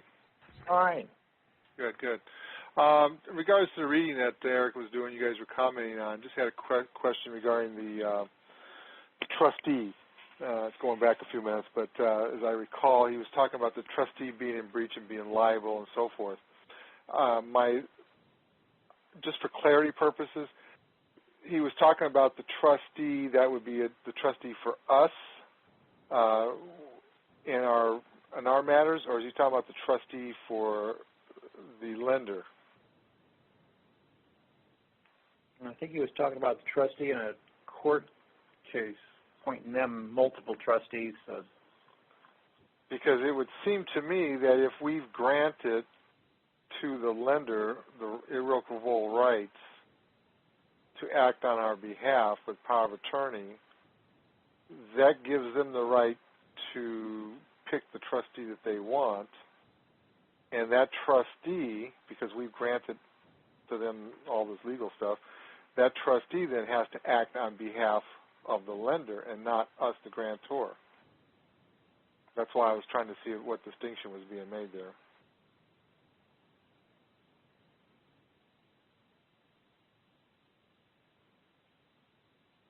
Yeah, and you didn't disclaim otherwise, or you didn't object, let's put it that way. Yeah, because we don't know. When we sign the documents, we don't have any way of knowing that. Right. So we can't really come and say that the trustee for the lender, the supposed lender, is not acting on our behalf. Well, sure, he's not going to act on our behalf. He's going to act on the lender's behalf, because the lender is the one who appointed him, and the lender has irrevocable power of attorney on this trust deed and the supposed loan they gave us. Yeah, so the tables turns once you become aware or sentient that there is a trust and you start expressing it as a trust. Yeah, the whole game switches. Right. So then, if I understand correctly, and correct me if I'm wrong, the idea of expressing trust then is to revoke. Well, first of all, expressing trust will give us the interest back in that which we signed. Yeah, what you're talking about is misconstruement. You're coming back in and you're correcting the misconstruement. Right. There's a mistake, as you like to say. Is that the word? Do we want to use we always want to say there's a mistake and we need to correct the... Yep, mistake, right. Okay. So then we come back and we claim we express trust, and then by expressing trust, then what gives by the very fact that we are expressing trust, then what do we do then to cancel out that which we signed away? Because we're expressing trust. Do we then do a revocation of the power of attorney that we initially? A withdrawal. Out and redeposit, cancels it out, puts it out in the other venue. All right, so that's where the UCC1 comes in then. Is that correct? As as a notice, public notice, yeah. Yeah, so then we express the trust, then we give a public notice with the UCC1, and then we attach a UCC3. The first UCC3 is undoing or taking out the general deposit or removing the general deposit, and then we are doing another UCC3 and redepositing special. Is that right. Now that corrects the mistake. That corrects the mistake, but how does that correct? I guess what I'm trying to figure out then is, because we've signed something, and maybe I'm confusing public and private here, but we've signed something in the public granting to the supposed lender, the POA. Yeah, remember what I was saying of the example that you have no counter records? You're creating the counter records. Without counter records, their records stand. Now I see. I see. Okay. You've got a rebuttable presumption by records. Okay, so then what the UCC1 and the removal of the general and the redeposit of the special are the records that stand in place or stand on our side on the private. Yes, that without counteracts their public, the thing that we signed in public. Yes. Okay. It's all about evidence and a greater weight of evidence. Now, do we have the because you don't have any records to prove. Okay. On the UCC3, do we need to non-protonc that on the UCC1 and stating that we're non-protoncing going back to the original signing in order to effectively remove the general? Not really, because it's non-protonc all along, because it was a mistake from the beginning. It was not my intent. I know you're expressing it, but I guess I'm just confused there. I'm just trying to understand the idea of non-protonc, because non-protonc sets it back in time, and I'm just saying it wouldn't would it hurt anything? It was a special deposit from the beginning. It's just you guys have misconstrued it. Now I'm creating records that I have made an expression that my intent was otherwise, Right. And here's my records to rebut your presumption that it's debtor creditor. It's kind of like wrong way Nagurski or something. He picked up the fumble. He ran the wrong way for the touchdown. So we signed this over fully thinking that we have control, but the lender, supposed lender, takes the trust that we've given them, and they run away from us and fill their pockets. And what we're trying to do is get them to turn around and run back to our end zone. Yeah, just to use a metaphor. The record you gave them that was debtor creditor. Now you got to create some more records that it was trust and revoke those other ones. So now they have no records. Now you have records. Now who's going to win? Well, I'm the grantor, so it's in private, so that's the higher court equity. So that's not supposed to give us the win. Only until you get the public to recognize it. Right, and that's why you have to record with a registered mail number your documents so the judge can see that something was recorded, and then that way he's allowed to look at that. Some kind of colorable evidence that they can see that points to the in-chamber need to go in and show you the real evidence. Yeah, that's what the number's for on the trust that we file. Is that correct? Right. It's all about, over there, the records is what proves the manifestation of your intent, even though you didn't even know what was going on. Yeah, they took your knowledge over there. You don't have to be sent here. You don't have to know and understand. If they can get you to create a record that was debtor creditor, then debtor creditor stands because that's the record. Right. Now you got to come in and correct the records, which corrects your intent. On the private side, you got to have an agreement of parties, and all parties must know and understand what's going on, and that's the intent. That's censure. On the public side, no censure is needed, just records. Records proves the manifestation of your intent. Right, and on that's the private side, records do not prove the manifestation of your intent. The actual understanding of censure does. It's backwards over there. All right, so yeah, okay. Well, it's becoming clearer as I read and as I understand and listen more. That's okay. That's why you need the NOI is the notice, and then you need the SOIs to support the NOI. So okay, that's good. Without the records over there, they can't see anything. And all you've got is the records that you've created, and which ones stand. If you can't correct it. All right, I'm going to switch gears here real quick, and if this is inappropriate, then just let me know, and we'll cancel it. But what I've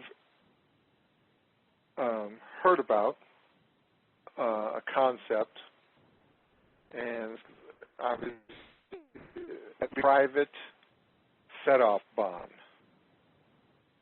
and you send the private set-off bond in a notice to set off debt to the CFO or CEO, and we'll say of a ABC mortgage company or lender, supposed lender. My question is, when you create, even if it's a private set-off bond, not one that you would file with Geithner or anybody, but if it's a private set-off bond that you're sending in, is that causing more debt to be created in the national debt? Yeah, because you created a negotiable instrument. Okay, I guess let me ask you this then. If there's an account that was created through our Social Security number, that the funds are already there, how does creating a set-off bond cause more debt if they're just going to take the set-off bond out of the account that was created for me with my Social Security number? I don't quite you're thinking it's an equitable asset. It's on a private side. It's not. A negotiable instrument is. They just steal it. Yeah. They take the bond and use all negotiable instruments are on the private side, or public side, excuse me. Even if it's a private negotiable instrument? There's no such thing. That's a misnomer. Really? Okay. So, but wouldn't based on 1933 and HJR 192, if gold and silver is no longer considered money and only FRNs are considered negotiable instruments, how does me creating a private negotiable instrument go on the public? Because it would seem to me that gold would be a private matter now. The only thing that's private is a non-negotiable instrument. So a set-off bond is a private. Negotiable is public, even though it says it's private. Just because I stick private on there doesn't mean, how is it treated? Oh, I see, yeah. So if it's non-negotiable, you can't use it. Yeah. Okay. A non-negotiable instrument, you don't negotiate. If you negotiate it, you turn it into a negotiable instrument, you just defeated your special deposit. And that becomes public. Okay. All right. Yes. All right. But that said then, the concept was to use that to send. Okay, all right, never mind. I won't get any more. It's public, so it's just debtor creditor stuff. All right. Yeah, I think you answered my question. I say all these offset bonds and things that we did in the past. We were thinking that we were touching the private side and doing an extinguishment. No, we weren't. We were just creating more debt and trying to pay debt with debt. Well, I thought the way it was explained to me, the way I understood it, was that when you create the set-off bond, the BC bond, and all that, all you're doing is setting a value to your trust account that the government opens up. That's the way we understood it, yeah. Yeah. And so if you're saying a value to it, you're not creating more. You're just agreeing that there's something there. You're putting an actual number on that amount. You create a negotiable instrument by valuing it.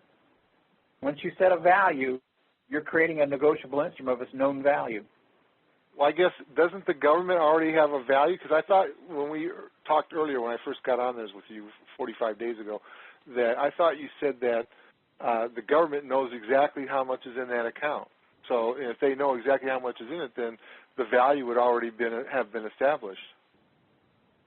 Yes. On the public side, they know exactly what's there. All right. So then how does creating a negotiable instrument on something that already has value create more debt? You can't, because you're not creating it on anything. You are creating it out of thin air and adding it to it. Okay. All right. 1933, your signature is created. Okay, I got you. All right. You're right. All right. I got it now. Whew. Man, that was hard. All right. Thank you, CW. I appreciate it. I got some good stuff tonight, and I think I'm clear, a lot more clearer than I've been, so I appreciate it. Yeah, I think our understanding on these private set-off bonds and things that we created in the past has totally been wacko off base. Mm-hmm. And when we thought we were creating stuff that was touching the private side, there was no way, because it wasn't through the trust. Mm-hmm. Well, I know people are getting some remedies through some of that stuff. I mean, they have. Yeah, no, I don't say that they don't get remedies. They don't get set-offs, and their cases or go away, whatever it is. But what you're doing in the end, you think you're winning in the short end, but in the long end, you're burying yourself. Well, you're burying the country, the United States, yeah. Yeah, you're burying yourself in the whole country and everybody else along with it, yes. I see. All right, so what we're trying to do is keep integrity, reducing the national debt, and still extinguishing our personal and stuff. Okay. At the same time. We're getting both at the same time. Yeah. Okay. Instead of being tricked into creating more debt, thinking we got to win for a benefit, and no, we ended up losing the whole thing. What a masterful plan to rob, steal, and destroy you. Yep, I agree. It's pretty incredible. It's it's just learning how to play the game, though. But you're right. I think, in my own situation, next Tuesday is my sale date, so I'm trying to get another extension to give me some more time. Actually, I'm trying to get a postponement, so I'll know more tomorrow. But the idea is I need time to implement the full trust process, and but it's really hard because when you're on the public side, it's almost like you got to be an attorney. You got to know all the ins and outs of the color of law, statutory stuff in order to play the game. Yeah. But that gets overwhelming because we're not trained for that. So it's more efficient, I believe, based on what I'm hearing and learning, to definitely be on the trust side. So at least that's what I'm hearing from all this. Well, as things are beginning to progress along, it could be so simple as you just withdraw the whole case. Would you repeat what you just said? Because I just heard it burped or something. The call burped or something. Well, as we're progressing along, we're beginning to understand that it could be so simple as to withdraw the whole case with a DEP 1 warrant. Yeah, a 60-day stay on all this, and or even 30 days. I'm definitely wanting to get that done. So I've been working with a couple of the TAs, and they've been real helpful. Chris and Jeff have been awesome. So I just can't stop, and Floyd's been helpful also. So just FYI, just so you know that there are some TAs that are doing their job, and just want you to know that and say it publicly. So they're awesome people, and I really appreciate the dedication they've given me and the wisdom. So just want to say that. And to your wife, she's always sending me little things, so I appreciate that too. Okay, thanks. All right, appreciate it. Have a good night. I'll hang in. Yeah, that debtor-creditor stuff, it's tough to get it out of our mind because it's so ingrained there.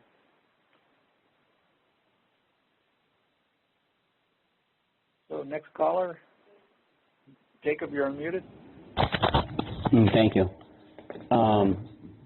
Could you explain that word that you used, that sentier? Because you said it was something on the public side. No, sentier is on the private side, where you have to have actual knowledge between the two parties, and they both have to agree. Okay. On the private, that's on the private side. On the public side, sentier is not necessary, because how they prove sentier is they go by the manifestation of a record that was created. That record points out your intent, even though you didn't even know. Okay. So that's on the public side. You all they go by is a record, even though you didn't know. You didn't have sentier there. On the private side, you have to have sentier, and you can't create records without having sentier. Which is the agreement of two? Yeah, you have to have an agreement between two people and an agreement on the private side, plus they have to know what they're agreeing to. On the public side, nobody needs to know that they're agreeing to anything. All it is they go by records created, even though you didn't even know. Oh, now I see, okay. The opposite. Okay. That's how they get you. That's why no party in the trust needs to know that it's being formed or operation. Well, there was a situation, let's say hypothetical this week, where let's say you're in a case and the opposition, which say is the plaintiff, brings an ex parte, but they don't notice you what the ex parte is. So they're trying to do something privately without you because it's one-sided, right? Right. Yeah. Though, right? Say that again. They're supposed to give you notice? Yeah, they should give you. There should be notice someplace. Let's put it that way. Let's just say that they just give you notice in the newspaper. You didn't read the newspaper. Ah, I see. Okay. And they don't have to tell you. Okay. Christian, are you familiar with the Title 12, 411? Title 12 what? 411. Title 12 is banking. 411, I don't remember what 411 is, but 411 is that there's U.S. lawful notes. 411 is what? That there is U.S. lawful notes. Okay, that's in the public.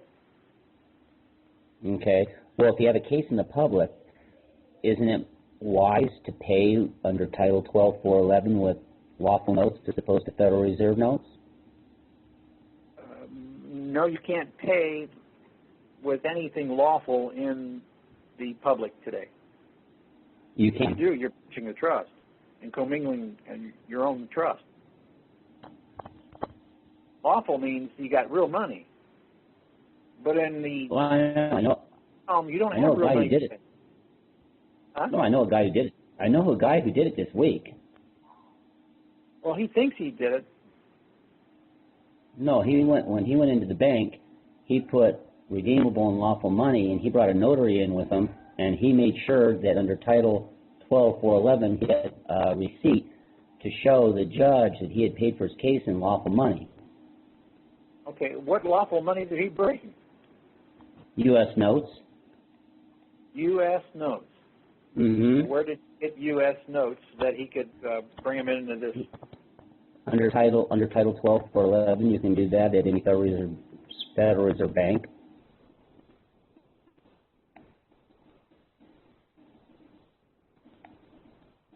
I think he's saying he had a success of what he thinks he's doing it about, because it totally goes against the principles. It has to be something else. Meaning, you can't bring in awful real money because it doesn't exist in our realm.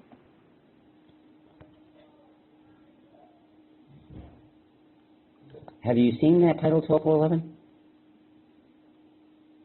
Have I seen it? Yeah. So lawful money is constitutional money that is defined by the Constitution to be of such a specific weight in gold. And those yeah. notes, U.S. notes that were drawn against that, those have all been retired. Where would he get that kind of money? And even if he did get a hold of it, he couldn't present it into the public. But he did.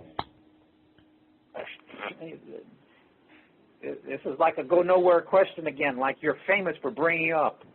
What's the point? Well, here it is. What's it got to do with NTT? Well, because you say we have to go in and get a claim, cause of action in the public to exhaust our remedies at law.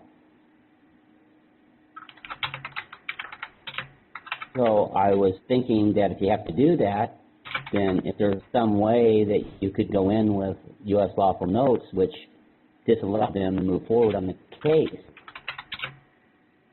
so that you could work just in the private. Well, what U.S. notes got to do anything with NTT? This whole show is dedicated not to anything other than NTT, and anything outside of NTT, I really don't want to discuss a whole lot about it. Why do you keep on going back and bringing this stuff up? Well, because we're supposed to be able to... No, if you want to talk about this stuff, you go on some other show. That's the way it is from now on. Don't bring these questions up on this show anymore. You got it? Okay. Well, I'm going to ban you from the show.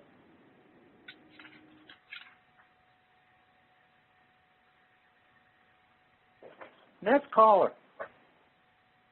Hey, Christian, Eric. Yeah, Eric, go ahead.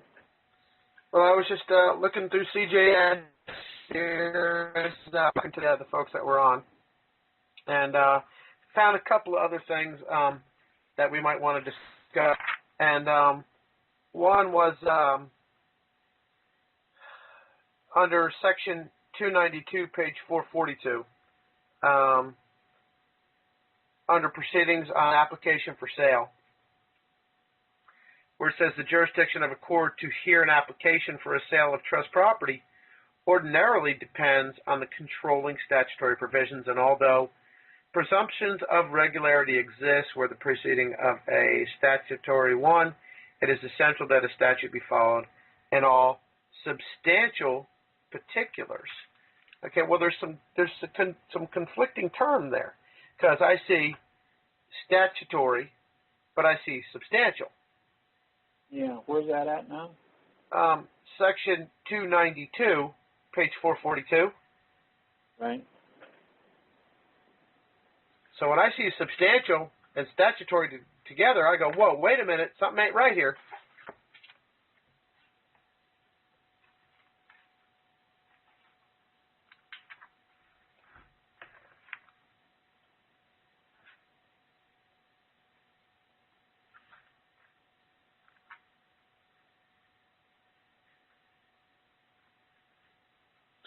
And of course, we can read on and look for a little bit of context to figure out what that actually means, because CJS is pretty good about giving that to us.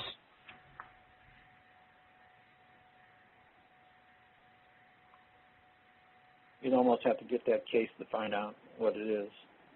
Okay. That's Von Glan versus Hines, New York case, appellate division. And then there's something that really jumped out on the page below that. Down below it says Chancellor and Chambers. The Chancellor had authority at Chambers to order a sale of trust property. But then number 2 under that says, in an earlier case it was held that Chancery jurisdiction was conferred on the superior courts, and the judge at Chambers had no authority to order a sale of a trust property. So I guess really what we'd have to do is look at those cases to see how that context works. But as soon as I see Chancellor and Chambers, then I'm start thinking about the type of operation of what might take place in Chancery. And then a court.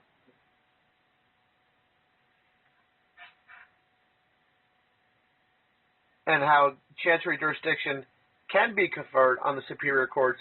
And that's just like we were talking about earlier, how you can go through equity to get to the courts, to make the courts traverse into the case instead of you yourself. That was kind of something that I saw that light on a little bit as I was looking through this.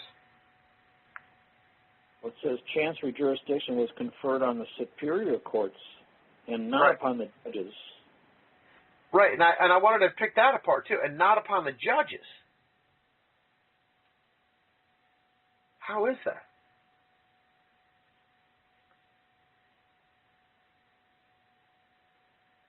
And then the judge at Chambers had no authority to order sale of trust property. Possibly one might have been a private trust and the other one would have been a statutory trust. The statutory trust in Chambers could have been ordered for sale, and the one outside, the next one, then they couldn't have because they didn't have the authority. Okay. So 2 trusts, 1 private, one public within the same realm. Yeah. Or within the same case.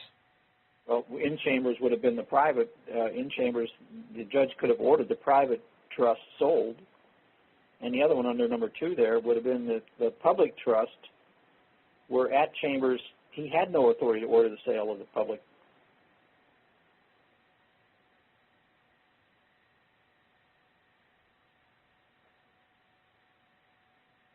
So those cases might be worth looking into those too, to see if you can see whether or not there's a discrepancy or a difference between private trust and public trust.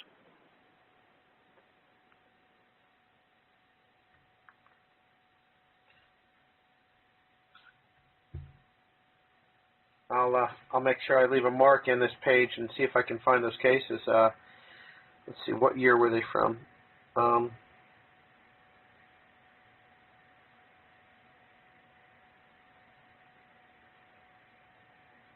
Is 68 the year, Christian? On the first one? It doesn't say.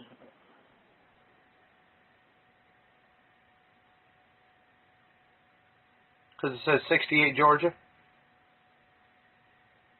Is that the year? Is that how that's designated? No, the year is usually at the end. Okay. Oh, so it don't say. Okay.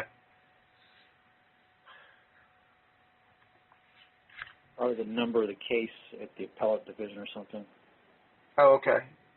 So the Weems versus Harold, 75 Georgia.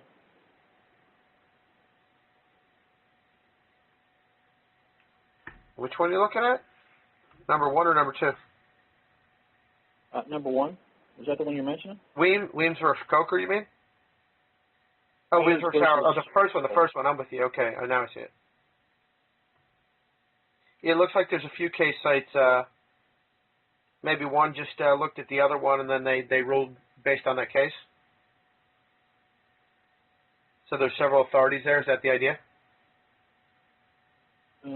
Let's see, they mentioned Weems versus Harold, Weems versus Coker. Yeah, there's different ones.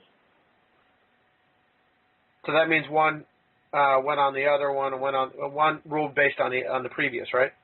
Yeah, Weems versus Harold, that's one, and Weems versus Coker, that's another. Okay.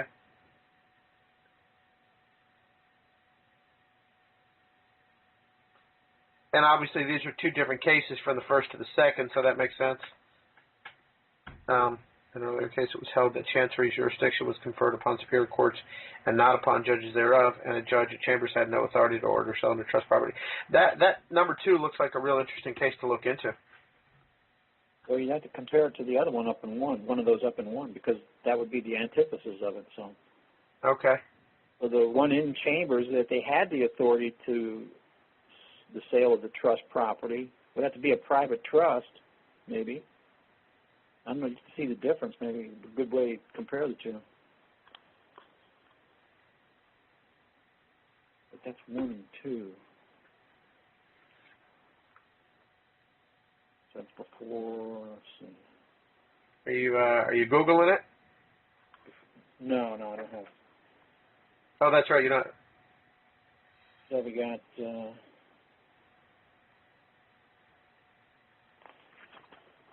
Do you have a way to look up the cases?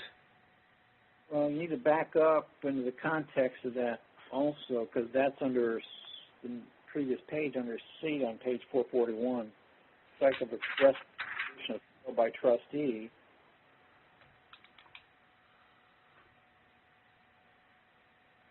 So at least the paragraph leading into number 65. You want me to go ahead and read for everybody so they get the context?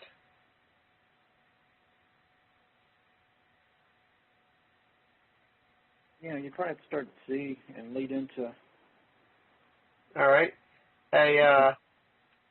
In the absence of statutes, or unless the circumstances are such as to justify the court in changing the scheme of a settler in order to effectuate his general purposes, a court of equity will not order or prohibit a sale when such order would be in direct opposition to the express terms of the trust. The court of equity will not order or prohibit a sale when such order would be in direct opposition to the express terms of the trust, unless authority to do so is conferred by statute, or unless the circumstances are such as to justify the court in changing the scheme of the settler in order to effectuate his general purposes. You were going to comment, Christian? Unless the circumstances are such to justify the court in changing the scheme of the settler to effectuate his general purposes. So there you go. They're effectuating the general side, and they changed it somehow due to some circumstances. Somebody must have commingled. Possibly. Could have breached the trust, yeah. The court of equity will not order or prohibit a sale when such order would be in direct opposition to the express terms of the trust. So those are the rules from the beginning, but somebody had to commingle in order to go outside of what the grantor originally wanted. Well, I think the circumstances is the last part. The circumstances are, it would be in direct opposition to express the terms of the trust. So the circumstances could be commingling. No, the circumstances could be, it was expressed in the indenture not to sell the property. Okay. Or a fraud, or a breach, or a misrepresentation, or all those causes of actions that we talked about. For example. Because then go on, it says in the heading, the main body then. Right, with respect to a sale, the court will be guided by the policy of protecting trust funds rather than blind obedience to the trustee to the testator's language, and will protect the beneficiaries of the trust from serious loss or total destruction of a substantial trust asset by reading into the declaration of trust and implied power of sale. By reading into. Mm-hmm.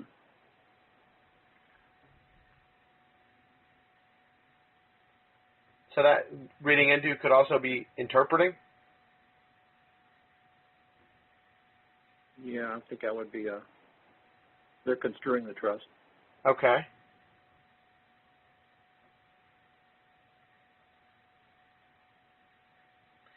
And they're going to be, and the court's going to be guided by the policy of protecting trust funds. And in our case, because we use our signatures, our res, that's our fund, correct?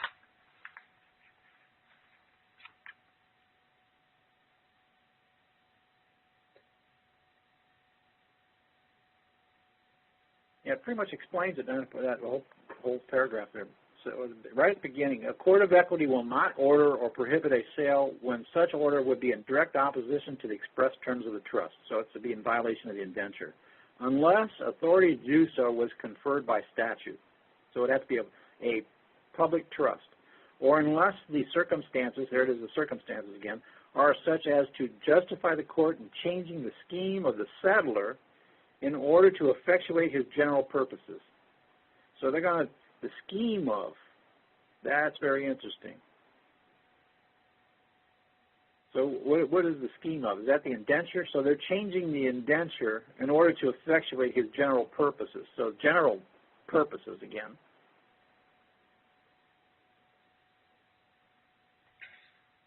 So with respect to the sale, the court would be guided by the publicity of the policy of protecting trust funds rather than blind obedience by the trustee to the testator's language. So there they go. They're changing the indenture. And will protect the beneficiaries of the trust from serious loss or total destruction of a substantial trust asset by reading in the declaration of trust. You know what rings through this? Huh? Protection of beneficiary really rings through this strongly. Yeah. Protecting res, protection of beneficiary really comes through this very strong. So maybe we could look at this as, again, under the maxim of equity delights in doing justice and not by halves. So we can go through equity, look at this through that frame of going through equity, let the court traverse into the at-law side, and let the court protect the res and protect the beneficiary, and look at this as applicable to that. Would that be, you think that's appropriate? Yeah, then read the next, continue on. The power of the court of equity to sell trust property, to preserve the trust from destruction, or to prevent a frustration of the testator scheme is broader than its power to sell merely for the benefit of the beneficiaries. And the court can order a sale notwithstanding an express prohibition in the trust instrument where the exigency arising from unforeseen circumstances requires the sale to preserve the property to answer the primary purposes of the trust.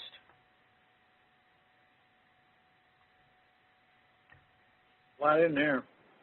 It sure is. That's a paragraph you really got to think about right there.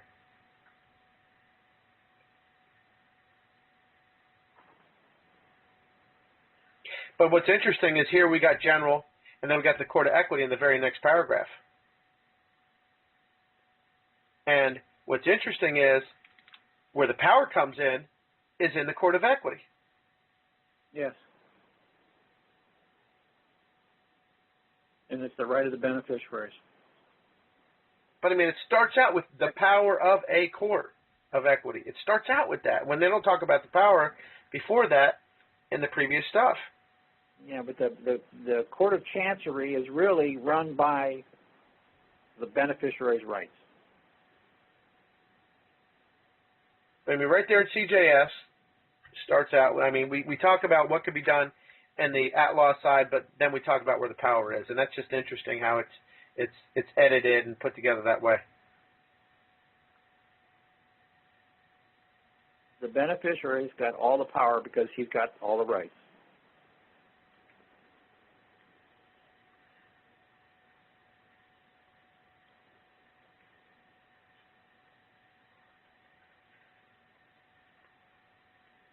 keep on going to the whole down to the whole end.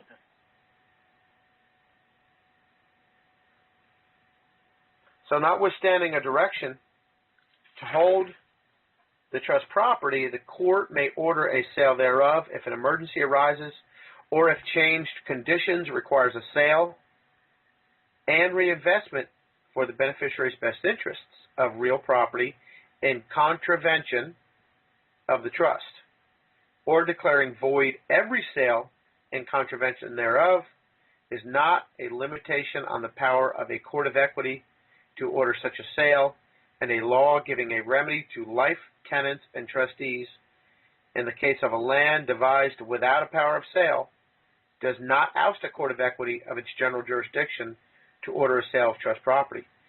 Boy, if that doesn't speak of the power of a court of equity, I don't know what does.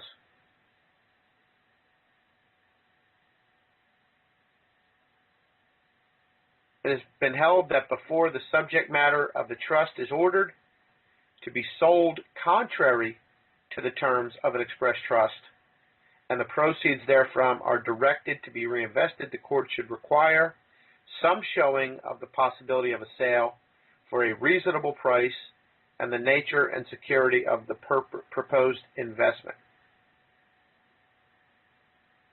So it can even order that that it perform well, that there is some performance on the reinvestment.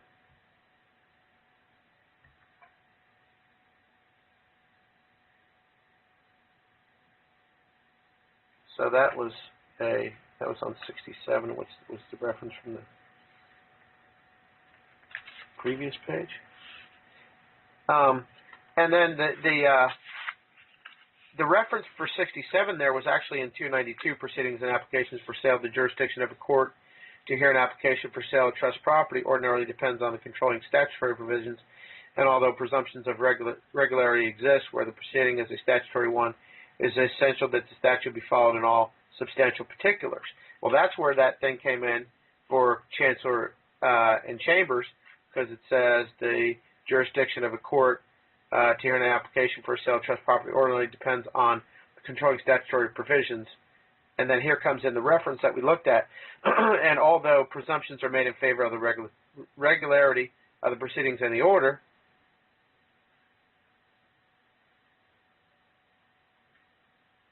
where the proceeding is a statutory one, it is essentially that the state statute be followed in all substantive particulars. I'm trying to figure out where 67 actually makes sense in that under A 292. But I guess we really need to go look at the cases to figure out how they got that. And are you seeing the context? Are you breaking that down?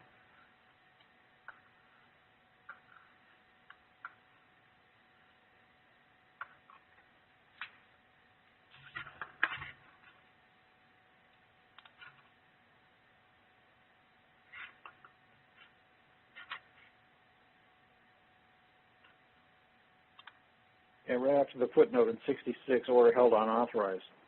Equity court ordered to sell a realty contrary to the terms of express testamentary trust and reinvest proceeds was unauthorized in absence of present market value thereof and showing of a character or security of property in which the trustee proposes to invest proceeds.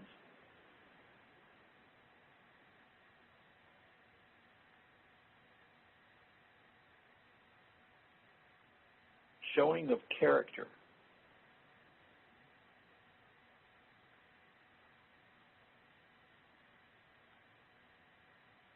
Showing of character or security of property.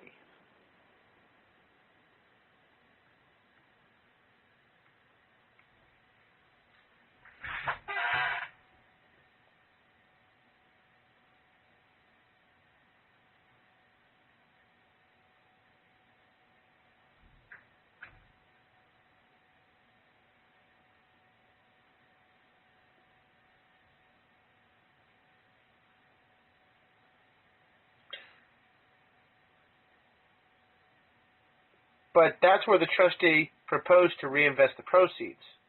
So that's why they ordered to sell the realty, contrary to the terms of the expressed testamentary trust.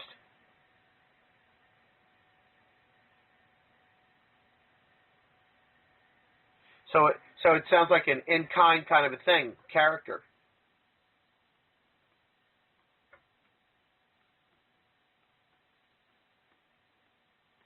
Security for the in-kind.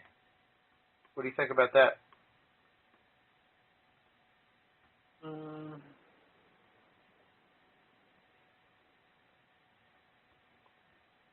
Because we are talking about res. But it had to be a similar character, because if they sold the property, even though it was unauthorized by, let's say, Mr. Brown's grandmother said, don't ever sell the house. But the equity court ordered the sale, and it was unauthorized by the testamentary trust to reinvest the proceeds, showing a character, maybe a similar type of property for security of property to reinvest the proceeds. Maybe that. For the beneficiary's best interest. Right. For example, to reinvest the proceeds in another house and not in Coca-Cola stock. Maybe that's what they mean when they break down the word character. Or Coca-Cola stock and not a house.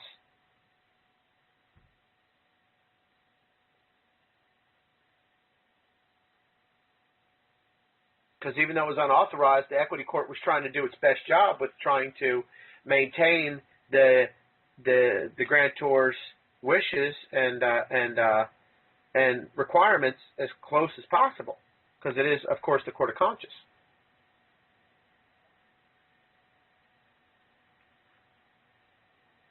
So what this right here really looks like is a study as to how Chancery might actually operate. Apparently, it operates for the sole interest of the beneficiaries.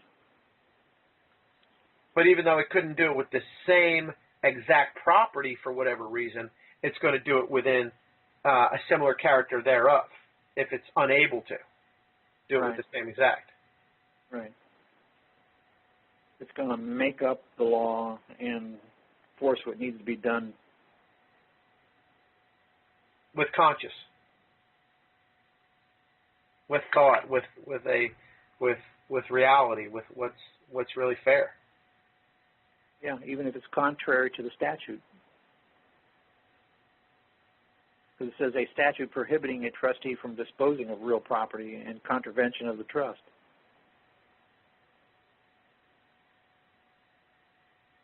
Or even declaring void every sale in contravention thereof. Repeat that, Les. Even in sale what? Even a statute prohibiting a trustee from disposing of real property in contravention of the trust, or declaring void every sale in contravention thereof. I'm deficient on the definition of contravention. That's why I'm having a hard time with it. The opposite, the opposing view. Contravention is the opposing view? Yeah. Okay. So that's not a limitation on the power of a court of equity to order such a sale.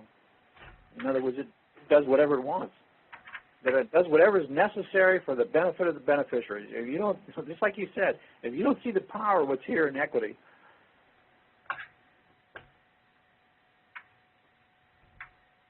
it's going to do it consciously. It's going to find a conscious way to administer the power.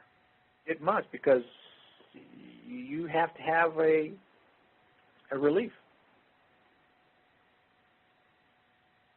And it goes on to say, at law, giving a remedy, if necessary. Where you at, Christian? 291 there, on just above on page 442. Okay. Top paragraph or the one just the bottom? Top left. Top left. Trust property. Start there.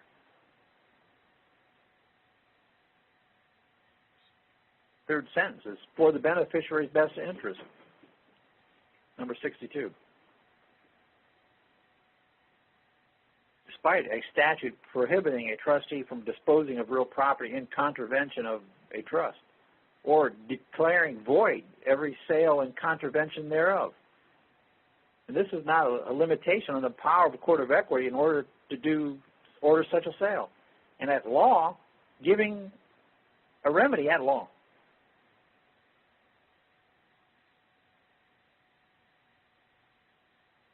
So none of this stuff takes away from a court of equity of its general jurisdiction in order to a sale of trust property in any means.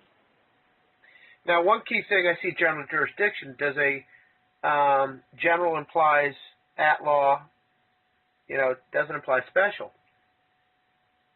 Well, it might be in this context, the general jurisdiction is that it has jurisdiction. Okay, thanks for clarifying that. So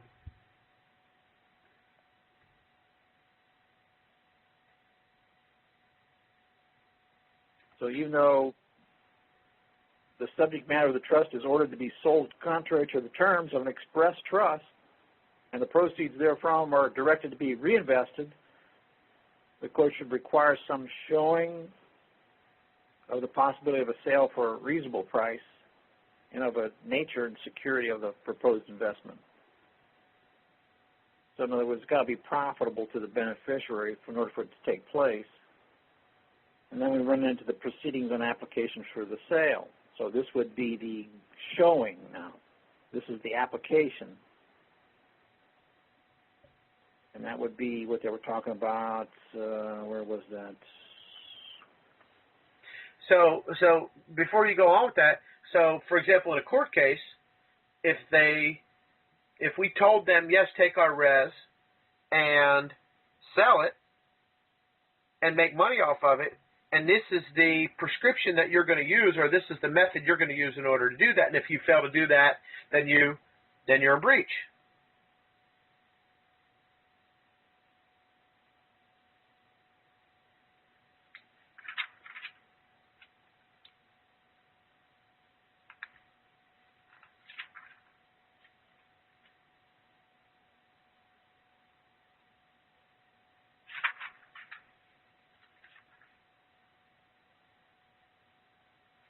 And then this also would govern a trustee's sale on a house, wouldn't it?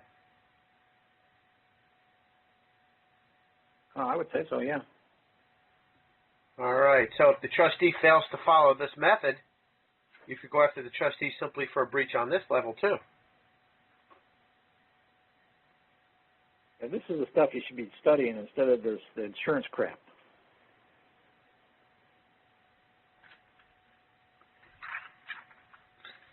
Want a remedy? Get your relief in equity, not at law.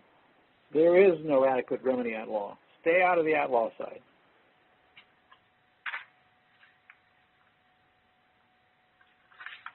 On 292, this is the proceedings on application. So this is the application for sale.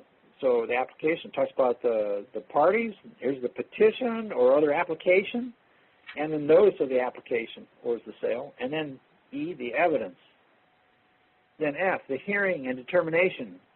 And G, the relief granted. And H, order decree of the sale. There it is, all spelled out, 1, 2, 3, 4, 5, 6, 7. And if that trustee misses a beat, make a prima facie case. And what is the section we're in here? Is the main heading. This is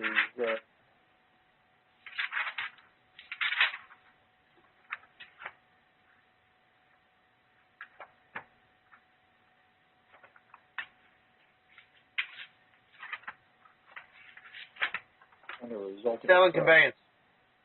No, maybe? I think so. Well, no, there's a bigger section. Sales and conveyance, yeah, just like you said.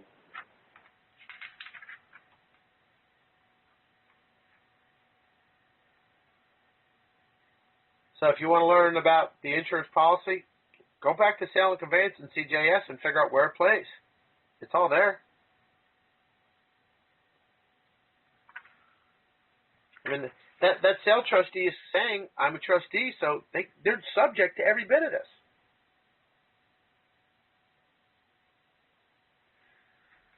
Well, Christian, I got more out of CJS, but I'm getting a little tired. What about you? Yeah, evidence. General rules of evidence applying proceedings on an application for leave to sell trust property. Are you on 445 evidence? Yeah. In proceedings on an application for leave to sell trust property, general rules as to the burden of proof, the admissibility, and the weight and sufficiency of evidence are applicable. Making a contract between a trustee and the purchaser of realty subject to the approval of the court is strong evidence of good faith of the application for permission to sell the property. Hearing and determination in general, in proceedings on a petition or other application or an order for the sale of trust property, it is not necessary that there be a formal finding of facts or that the decree of sale precede an accounting. In proceedings on a petition or other application or order for the sale of trust property, it is not necessary that there be a formal finding of facts or that the decree of sale precede an accounting.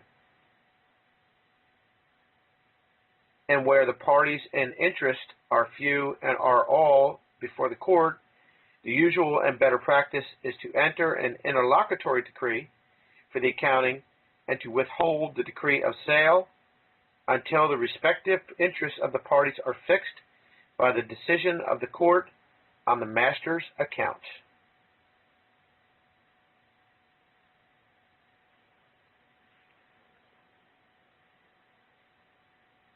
Comment?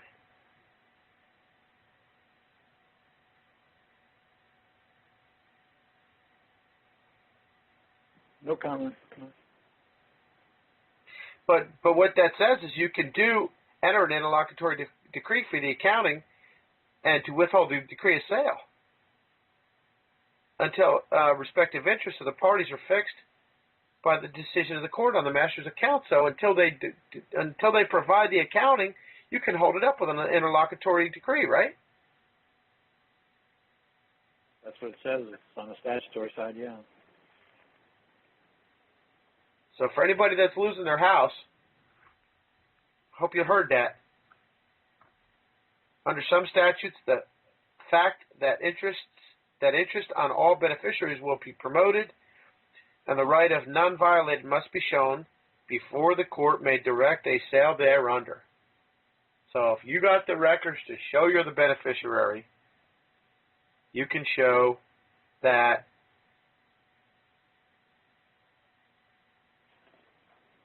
your rights have been violated.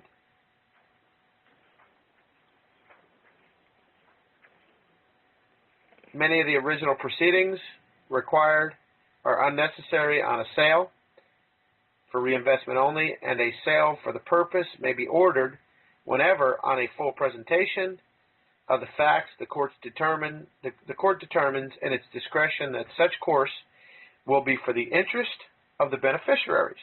But of course, where all the beneficiaries of a trust are parties to a bill asking for a sale of the trust property, the court, in decreeing a sale, need not determine the respective interests of the beneficiaries to the trust fund, or where it is not involved, the validity of a substantial appointment by trustee will not be determined, or where the purchaser objects to confirmation of a sale made by such trustee under authority of a special appointment to sell.